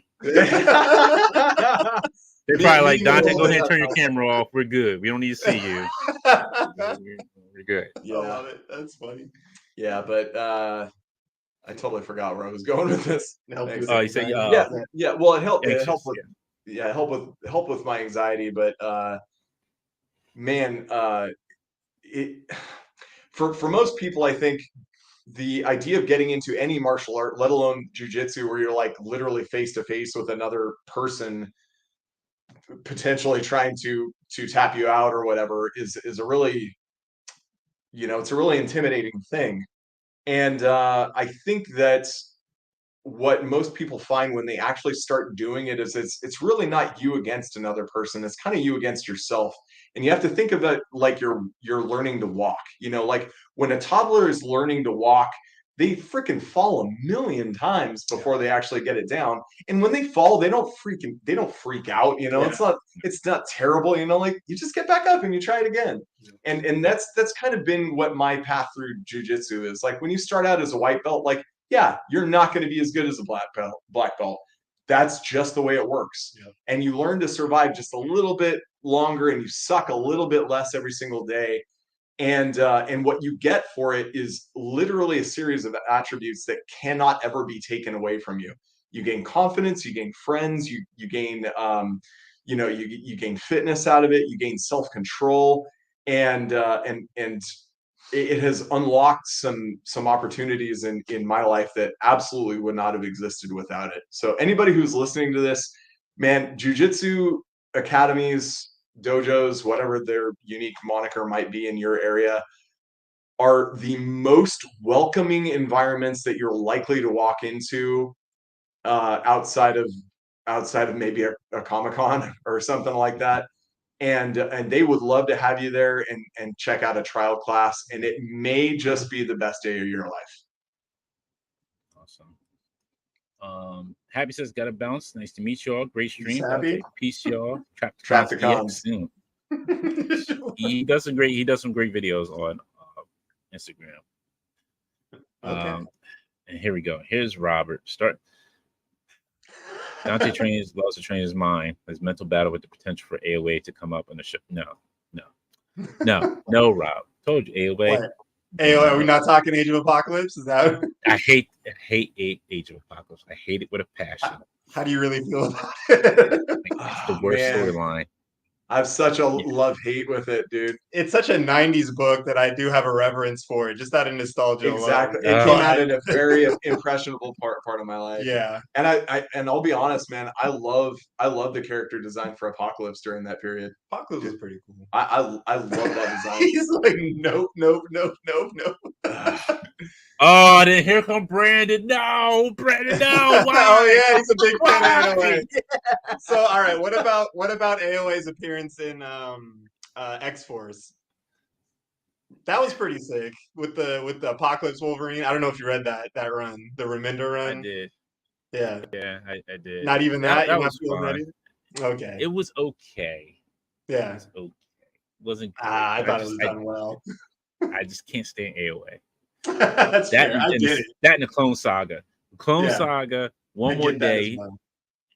Those and Heroes Reborn. All of them were trash stories. Heroes Reborn, I could do without totally. Yeah, for sure. Nick has a question. He says, question for both of you. Since one is a toy customizer and one is more on the side of martial arts, do you two also see what could work move set wise for each character in Jiu-Jitsu? Yes. So I'm not. I want to make sure that I understand the question completely. But what I think you're getting at is that will the characters have unique move sets dependent on the character? Is that kind of what I'm getting? I think so. Yeah, correct me if I'm wrong, but that's actually been one of the funnest parts of developing this show is that we wanted to make it authentic for the jiu-jitsu community because we feel like that niche, along with the with the animation fans out there, are really going to be what's going to help push this project along. And certainly in jiu-jitsu, there are archetypes that people fall. There's general strategy categories that people fall into. You have some people that do the real high risk, high reward jiu-jitsu moves like flying arm bars and flying triangles and all of these really flashy sweeps and throws and stuff. You have the more wrestling based people that are top heavy, but they hate to be on their back and they've got, really kind of spastic sort of form to them. You've got your nuts and bolts people that are pressure passers and really methodical in their approach to jiu-jitsu. It's a really deep ocean of technique for us to mine from. And we think that that's going to translate well into the choreography here as well. And again, it's been an absolute blessing to have Brandon involved as a storyboard artist, somebody he himself has done a number of martial arts, including judo and boxing and Muay Thai, but also Brazilian Jiu-Jitsu as a black belt, to be able to help flesh out the uniqueness of how certain characters will interact from a fight choreography standpoint. Charles and I, and especially Charles, are both Street Fighter fans. Yeah. And something we wanted to bring to this show was like clearly unique fighting styles for each of the characters that we could have fun with, frankly. Like a stylized version as well. Yeah. No filler, just all fun action. Yeah. Exactly. And we think that's going to translate well. Awesome. We'll go to these other comments real quick before we go into the next character here. Don says going to gyms and dojos are cool too because generally everyone is in the same schedule, so you see the same people all the time and compare note when you're out of breath after. Oh yeah, good way to make friends. Yeah, definitely. Nick says Dante hates it, but I got some dope versions of characters. Wolverine as a horseman, Death was dope. It was kind of cool. The concept's really cool, man. Yeah. Oh, I totally forgot about that. Yeah, that's awesome. I made a new one, but I haven't posted it yet. But yeah, I made a new one. I should throw that up. Oh, there you go. It says I'm Charles's X-Force Nightcrawler from that run. Yeah, it's based Robert on. Says, anyway, yeah. No, you're good. I think. Hey, by the way, if everyone here could peer pressure my friend Charles here into making me a custom Dr. Manhattan from The Watchmen that I've been asking him for literally 20 years. Yeah, I'll get to that. Yeah. First, share our content on Instagram, but secondly, peer pressure this man into making me a Dr. Manhattan. I got that V Toys. Is it V Toys? The the male body. You know what I'm talking about? The naked yeah. guy. Yeah. I got that just ready to go. But yeah, so we may see that from me sooner than later, maybe. Oh my goodness. Yeah. Robert says I'm down with AOA. Yeah, we know Robert. Nick says Dante hates AOA, but we got some dope versions of characters in AOA, Death Horseman, Wolverine. And yeah, you answered the question perfectly. I'm loving the concept of Jitzooshow. Oh yeah. He also says it reminds me of the anime version of Thundercats. I'll take that. Yeah. Love some Thundercats. And Nick says with the warrior animal clans, especially the ones that use weapons depending on their builds. Mm-hmm. Right. Yep. So you'll notice that there's a clear absence of weapons in the characters that we're showing, and there's some in-world logic to help explain that too, and that kind of ends up playing into what I think maybe was it Greg brought up before about the concept of war and that kind of thing. Yeah. Again, we don't want to spill the beans too early, but our characters, at least initially, will not have weapons. Okay. And then we have Junior here, yellow-footed tortoise. Can you tell us a little bit about him? Yep. So he is, as jiu-jitsu archetypes go, he is our like wrestler character. He came from a very solid base of another discipline and ended up working into sort of a more jiu-jitsu based platform. But he is a very takedown oriented pressure passer. He kind of just wants to sit on you until the round is over. And really, if you're not feeding him, he's kind of not interested in general. But very uncomfortable being on his back, and he'll end up playing out as a bit of a comic relief sort of Hulk hybrid in the show. He's so far out of all of the positive feedback, he seems to be the one that most people are relating to the most. Hungry, lazy people. I mean, I relate right away. Me too. Yeah. He's a cool guy. One of the big inspirations for me with this character, anyways, was Spike from Land Before Time. Do you remember? Yes. Yeah. Didn't talk much. Always ate, or didn't talk at all. I don't think. Maybe until the sequels or whatever. But yeah, just a big, strong, hungry dope. Yep. And then we have is it Aaliyah? Yeah, we went through a little bit of a change here. Her name is Rix, and she ends up feeling kind of like the chaotic neutral.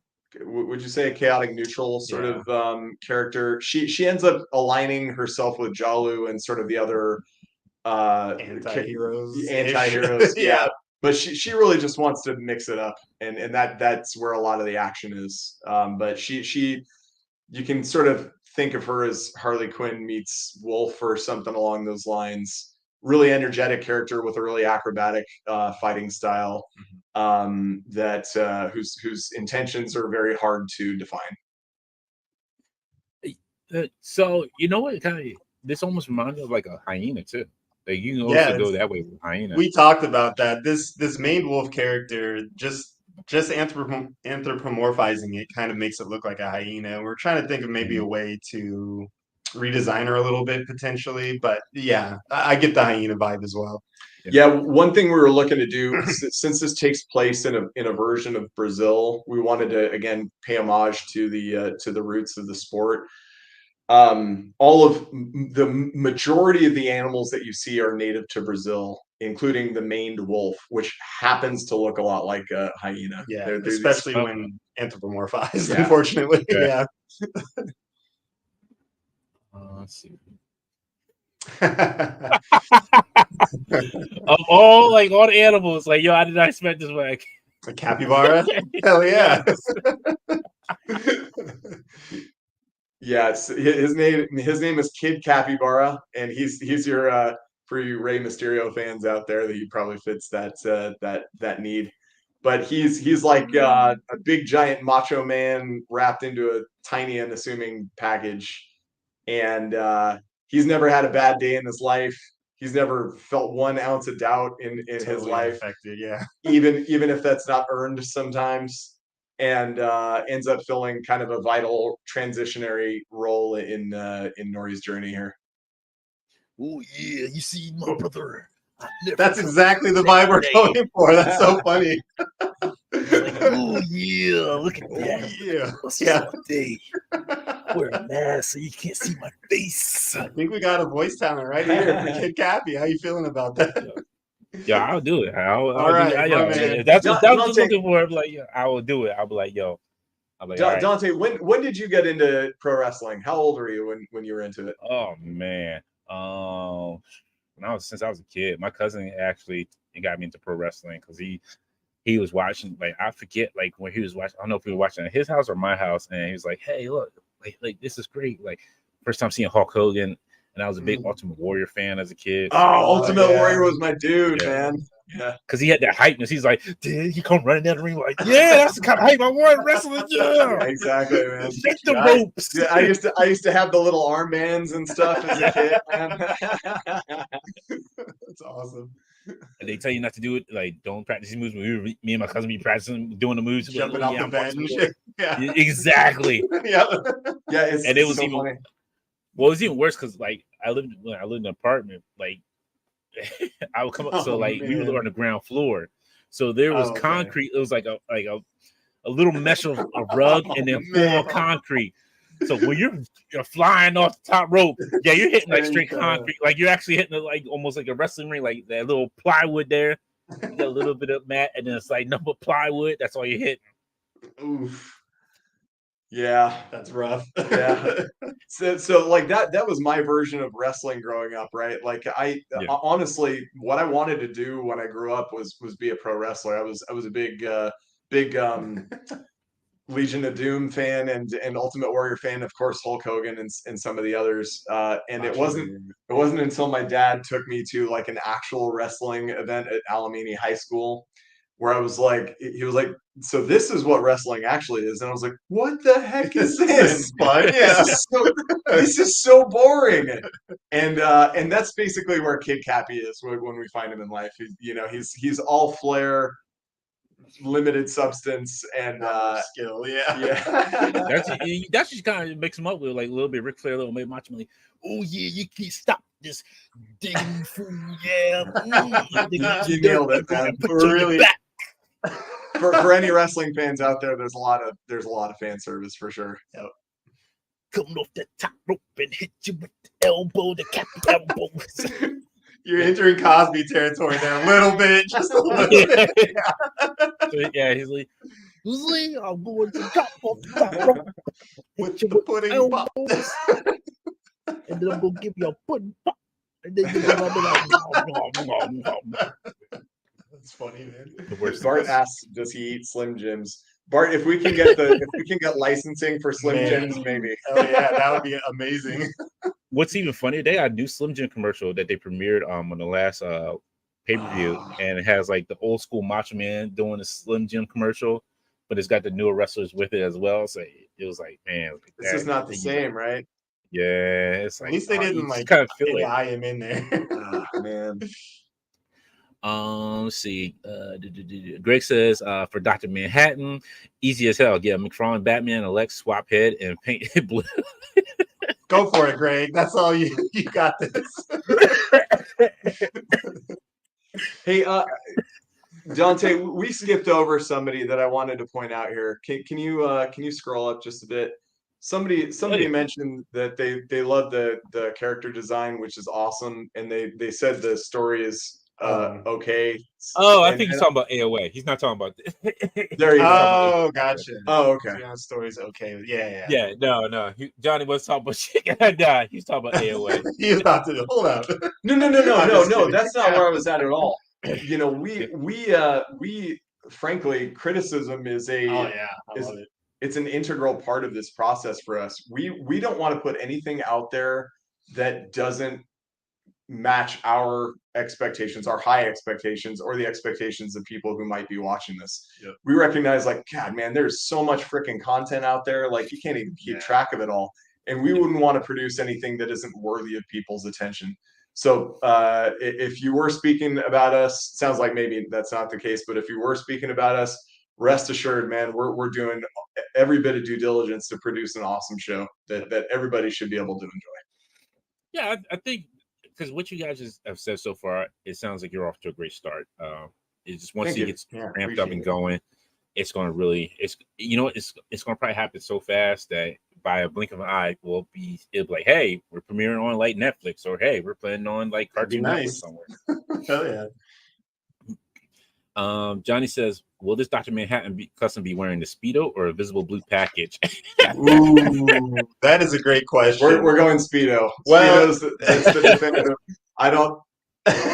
My wife already questions my love of Dr. Manhattan enough, so he'll be wearing a Speedo, sir. But personally, I think it makes more sense to have a naked Dr. Manhattan, just because he wouldn't think, it's not necessary for him to have clothes on. He's concerned about more important things. That is the purest Dr. Manhattan, right? Sure. So you like that Zack Snyder one, huh? But just him showing up Vietnam, just swinging and dangling all in there, like just knocking people over with it. Swinging like an elephant truck. Like, oh, this war is over. Yeah, we're done. All I'm saying is that I'll never sculpt junk on an action figure, so it's gonna be the blue Speedo version to answer your question. Brandon says, absolutely love the designs. Can't wait for this to come together. I think my kid will love it too. Awesome. Hopefully it's something you can enjoy with your kid. Yeah. Greg says his new blank body with appropriate swap options by Roman type Cal 113. Yeah, I saw that. And again, I feel weird even like sculpting nipples on an action figure sometimes. Like, is this really necessary? So I'll probably be skipping that. So I got nipples. Can you milk me? No, you I don't want to. Nick says my phone cut off my sentence, but your characters I meant reminded me of the animals in Thundercats, especially the ones who use weapons on their builds. Sorry, my last comment got missed. Gotcha. Yeah. For sure. Yeah. Johnny says Land Before Time sequels are fan fiction. Agreed. That's how I feel about the Star Wars sequels. Here we go. Nick says even better, none of the animals in here will use weapons, just straight hands being thrown. I love it. Oh yeah. Grace says you found Dante's spirit animal. I'm telling you, you're perfect for the voice. I mean, see it. Yeah. Good Lord. Dante, did you get emotional when they killed Jake Snake? No, I did not get emotional. Are you talking about when Yokozuna squashed it? Is that what we're talking about? Yeah. No. Sorry, not Yokozuna. Earthquake. It was Earthquake that squashed Earthquake? it. Yeah. I can't remember. This is so long. And bro, that was terrible. I watched that on. Did they really kill it on? No. No, it was maybe. Yeah. It's funny. Like, Earthquake was supposedly this really nice, like, warm human being, and he was very well loved in the locker rooms, but whenever people would bring their kids around him and stuff, they would just like shriek in terror. He's a giant of a man. Well, he is a giant of a man, and he was like the consummate bad guy at the time. Gotcha. Yeah, that's a bummer. Dom said I used to do Macho Man elbow drops off the top onto my Hulk Hogan wrestling buddy. Vader bombs too. Oh man, wrestling buddies. Those were the days.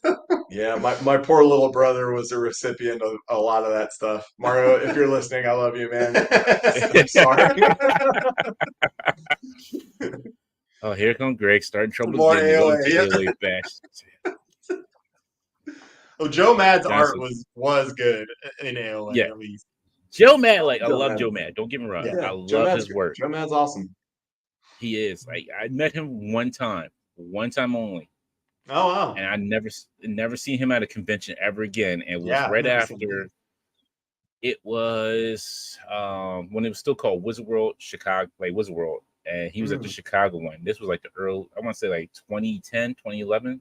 No, 2011. He was there, and that was right after Darksiders. He came out with that game. I was like, cool. I was like, yo, can you sign this Darksiders book? He's like, oh yeah, you fan? I was like, yeah, that's awesome. Great. Yeah, that's great. Here you go. I was like, appreciate it. I used to love Battle Chasers. I never technically read it, but just the art was like beautiful. He was one of my main inspirations growing up. Dude, some of his Marvel art is like some of my favorite, man. I love that hyper stylized sort of pseudo anime. Yeah. I don't know what you want to call it, but I freaking love that art style for sure. Yeah. Actually, if you want to get into Battle Chasers, he started up he's starting to finish it now. Like he started ramping up the second part of it since he ended it on like this blank note that he didn't finish. So he's actually starting to do the issues again. Really? Yeah. I didn't know that. Okay. No junk articulation for sure.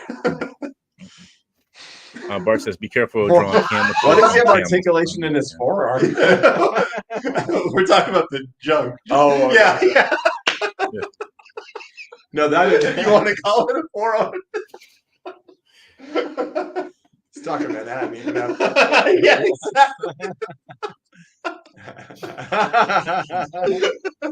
I don't. You know what? I don't even know if there's going to be any camels in this. So Yeah. You know what? Careful dropping camel toes on the camels.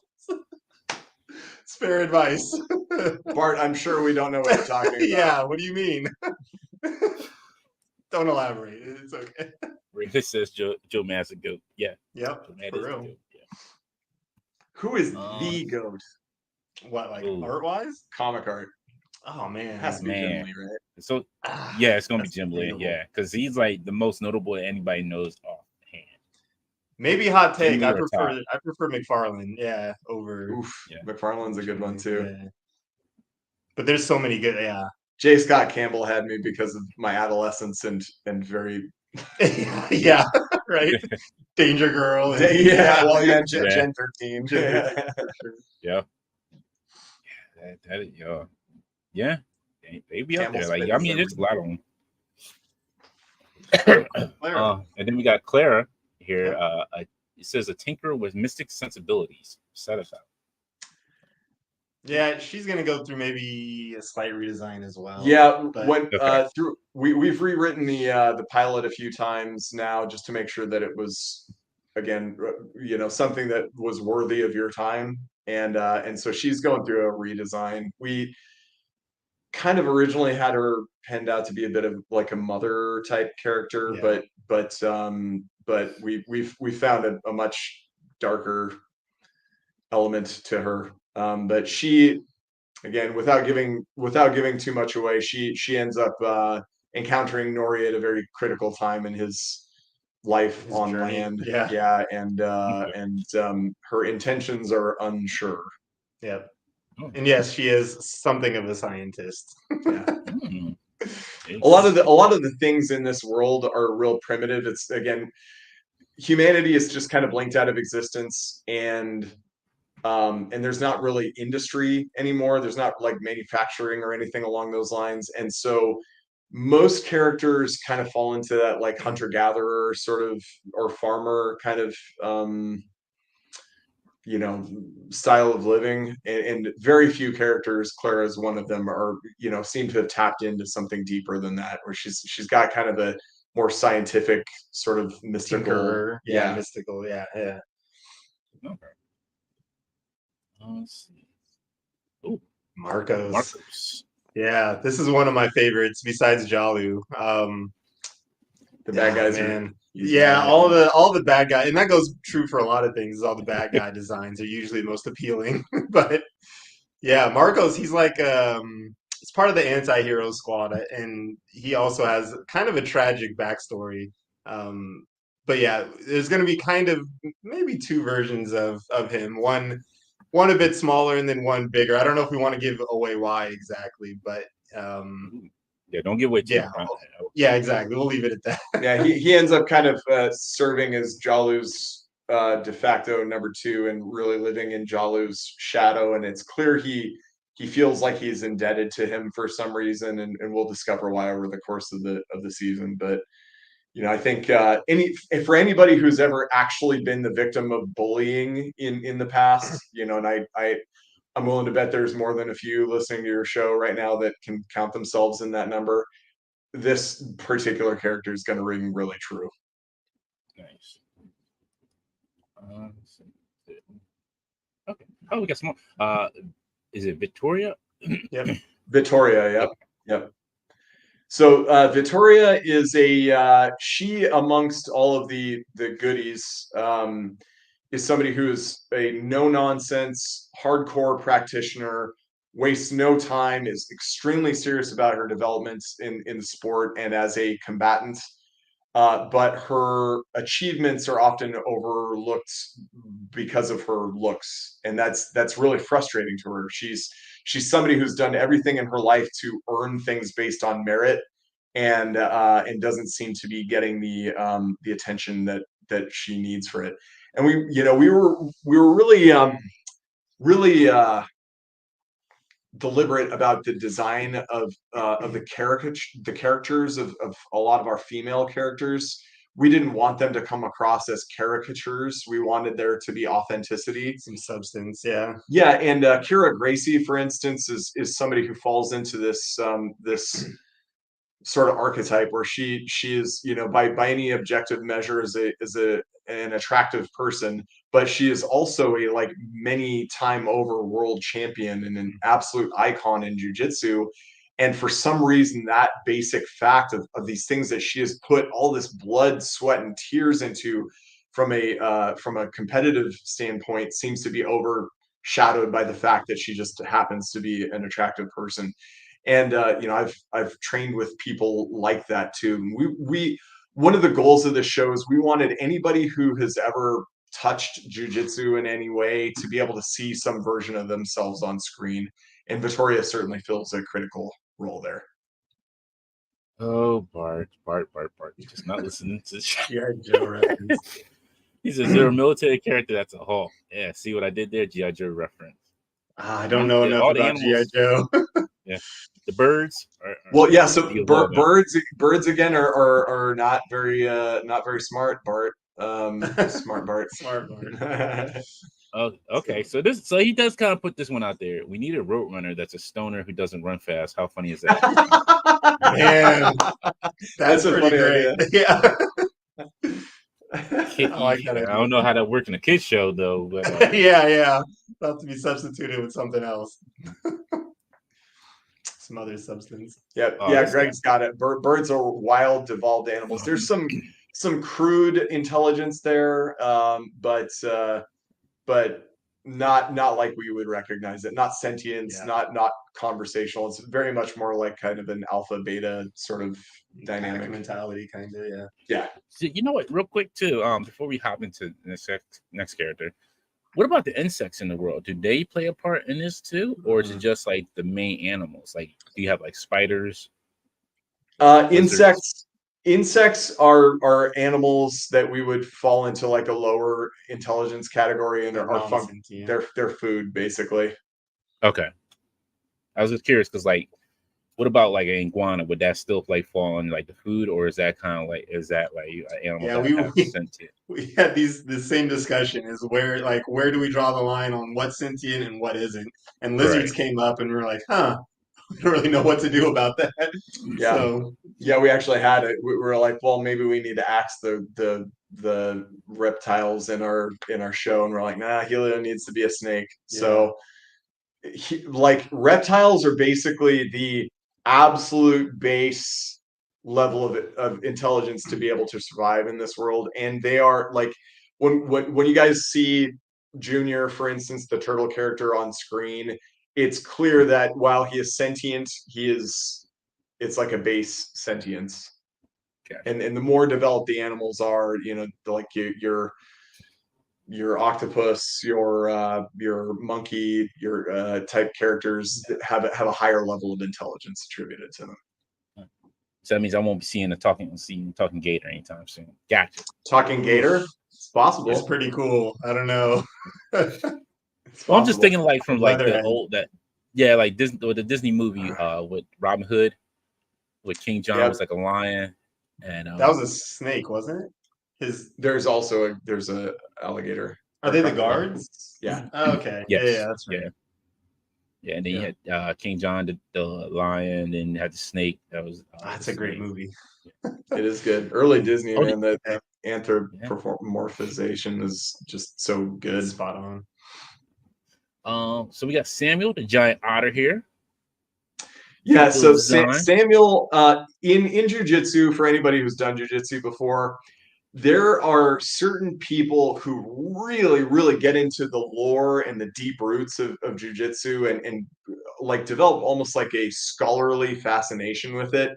And that's sort of Samuel. Samuel actually partakes in the lore of the show in jujitsu kind of voluntarily. He is not a member of this like combat troupe that fights these gladiatorial events. He is more doing it because he enjoys it and has a scholarly fascination with it. But his actual like work or the role he fills is outside of the combat base. But he has such a deep love for it that he just kind of can't stay away from it. And he is like we're absolutely in love with the character design. B is the version that we're going with here, and like I want to hug this man so much. He's going to be a scene stealer, I think. Yeah, he does look like that lovable, huggable character. Like, yeah, like, yeah. Come on. Yeah, he's written that way too. He's been a real treat to write. Greg says instinctually intelligence, and then Johnny says so instead of General Hawk, we have General Purpose Hawks. General Purpose Hawks. That's pretty good. That's pretty good, Johnny. Cartoon Vince says Victoria, a lovely name of the deer. Yep. Thank you. Bart says fish are drunk because they're always drinking. Man, I'm on the hook. Bart. Oh my God, Bart. Chris says he'll make dolphins and whales be stars because they're always taking deep breaths and holding it in. That's interesting, and a lot of smoke comes out when they learn that. Stoners. I think Finding Nemo has the stoner sea turtle covered. Yeah, that may be a little too close. Yeah. So I know you said there's like there's certain sections that are, have their own groups. What about the animals that are like in the Antarctica, like up in the cold? What about them? Like, will we see something like that? Like they be like, hey, we traveled down from Antarctica, buddy. We're here for this fight. So there's some stuff there that we can't give away, but what I can say is that the first season of this show is primarily going to be focused on this area called Terra Nova, which is again, it's like a stand-in for Rio de Janeiro. It's a stand-in for Brazil. Yeah.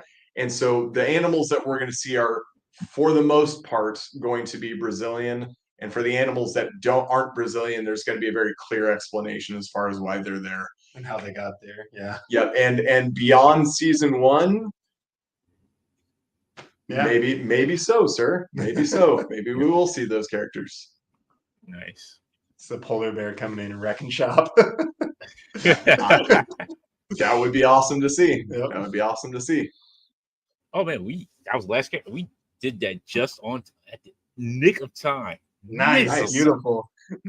We got some shots here.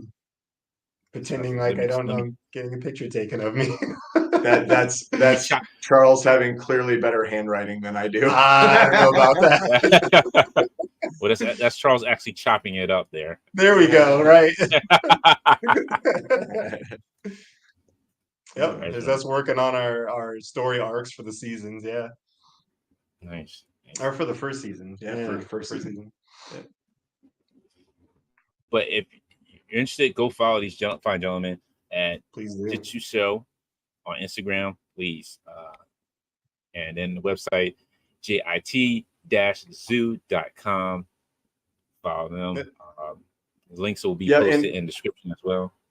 Yep, and again, the Instagram is JITZOO show .com at Jitzooshow. And guys, what we're looking to do is spend as much of our advertising budget as humanly possible on charities. We love the idea of being able to contribute to awesome causes and not spend a bunch of money on YouTube ads and that kind of thing. This feels like a much better place for our ad dollars. But the way this works is, with your help, if you guys can help spread the message and share our posts when you see them, that goes a really, really long way. We are confident that the strength of content that we're producing is going to be worthy of your attention, but anything you guys can do to help push this along would be great. Oh, definitely. Well, you got our support here. Awesome. Really appreciate it, man. You're welcome. Thank you for hanging with us. Thank you for telling us more about it. Like I said, the super chats from tonight will go towards their charity that they're supporting. Thanks to them. Thank you, guys. Thank you. And then I'll put in some cash funds, some cash money from the Cash Money records from the 99 2000s in there too. Old school. I love it. Yeah, Dante, by the way, man, this has been really cool, dude. Yeah, thank you. If you ever find yourself short of a partner or something and you just want to rap or whatever, man, we could be available in very short Returning notice. guest for sure. Oh, I appreciate it. You guys are more than welcome back. Even when you get big and famous and you forget about me. No way. We'll be back. All anyone's going to be wondering is where that laugh came from, though. Yeah. And I'll come on a show like this and be like,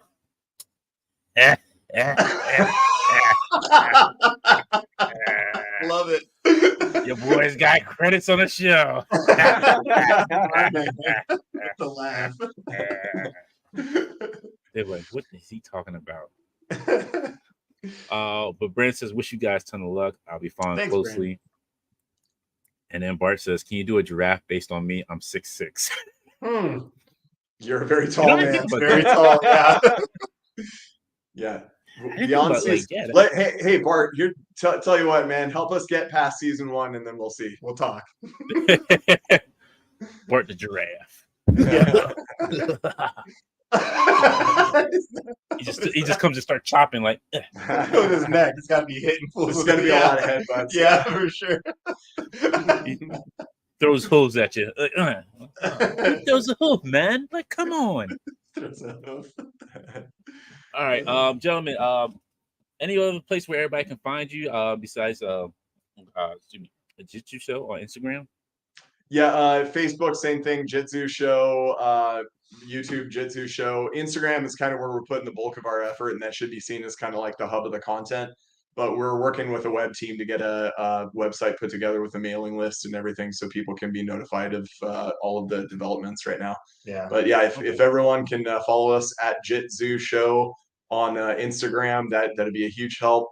Share our posts and help us keep contributing to awesome charities like this Maui fire recovery and also the anti-bullying charities that we've already been able to contribute to. Sweet. Yep. All right, folks. And thank you, Dante, man. This has been a real pleasure, dude. It's a pleasure. It's all mine. I love you guys. Thank you so much for coming on here and talk about this because it's so awesome. Just the way that like I said, you were going about doing this. Because I was super curious, like, man, like animation show, where you're donating money too. I'm like, I got to find out more. I got to have you guys on to find out more about this. So it was a great time, great and learning about everything. If you didn't check out Sunday's show with IE Creators, go back and check that out. We had Seba Dom on. For those who know, he did the sculpting for Foray, Fletcher Williams. So he was on with us. Deep conversations, and really, if you're wanting to learn to get into like make sculpting figures and making them in 3D, 3 dimensions, his course is the way to go. So he just emailed some new information out. If you're interested in getting into that course, I say do it because I need to get in there and start learning how to sculpt, so I can start making some jiu-jitsu figures here. There we go. Love it. Oh, dude, we could probably have a custom contest at some point. I like it. I like it. Right on, Dante. So well, thanks again. Oh, thank you guys. And then Greg says, cool introduction to your in-depth development show. Very interesting premise and lots of potential. Thanks, man. Thanks, Greg. And before that, he said, nope, you're a Toys R Us kid. And it makes me so sad knowing that the current generation of kids are going to grow up without knowing what a Toys R Us is. Well, if you're Canadian, that's not the case. But yeah. Exactly, yeah. Yeah. Like, we got Toys R Us all up here. I don't know what y'all talking about. Yeah. You lames. Dang. I miss Toys R Us for sure. Come back next week. We will have Geek Dag Life with us. They'll be joining us. So that's going to be another fun episode. Man, we have like 3 great fun episodes. Like 1 from Sunday tonight and then next Friday. Man, woo. It's been jam-packed full. And then the week of the 25th, there will be no show because I will be gone. I'll be celebrating my anniversary. Nice. Happy anniversary. Thank you. Gotta do things for the wife. Yep. Happy wife, happy life, right? Semi happy, yeah. Okay.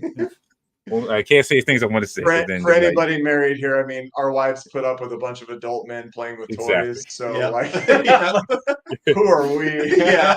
Right. Look, like I said, we could be out doing other things. And it's like, look, we're at home. At least you know where we're at. Playing with like, toys, you know where we're at. Yeah, that's very true. That's very true. Very true. His lease is in the basement. It's in the house somewhere. I know he's in the house somewhere. I didn't see him leave out on the Ring camera, so he's in the house somewhere. That's true. He's doing something. Now I'm like, you hear this? Nothing can stop Dr. Doom. What is going on down here? Nothing. Nothing. What you need something? I just want to know where you're at down here. You good? Okay. Then she launched. She's like, yeah, Dr. Doom, you can't stop me. Like, caught you. What? I thought you were upstairs, woman. Go on. It's almost worse than getting caught doing other things. How did Moff Cosby get downstairs? He's doing his Moff Cosby again. Oh God! Like, you doing that, Moff Cosby down there again? Told you cut that nonsense off. Dang it, we don't do no Cosby in this house. Yeah, that's a tough one these days. No Cosby show, no Cosby's, anything. We have Jello pudding in this house. I'm like, oh. All right, folks. Yes, exactly. From Spaceballs. I didn't see you playing with your toys again. Good. Thank you, folks. Have a great weekend. If you're going to New Jersey CollectorCon tomorrow, you may see me there. I will be there. So if I see you there, just say hi. Whatever. I will be hanging with my buddy Collector X. Other than that, that is all I got. I will see you all next week. Have a great weekend. Stay safe. And have a great upcoming week. Oh, yeah. Peace out. That's the end of the show.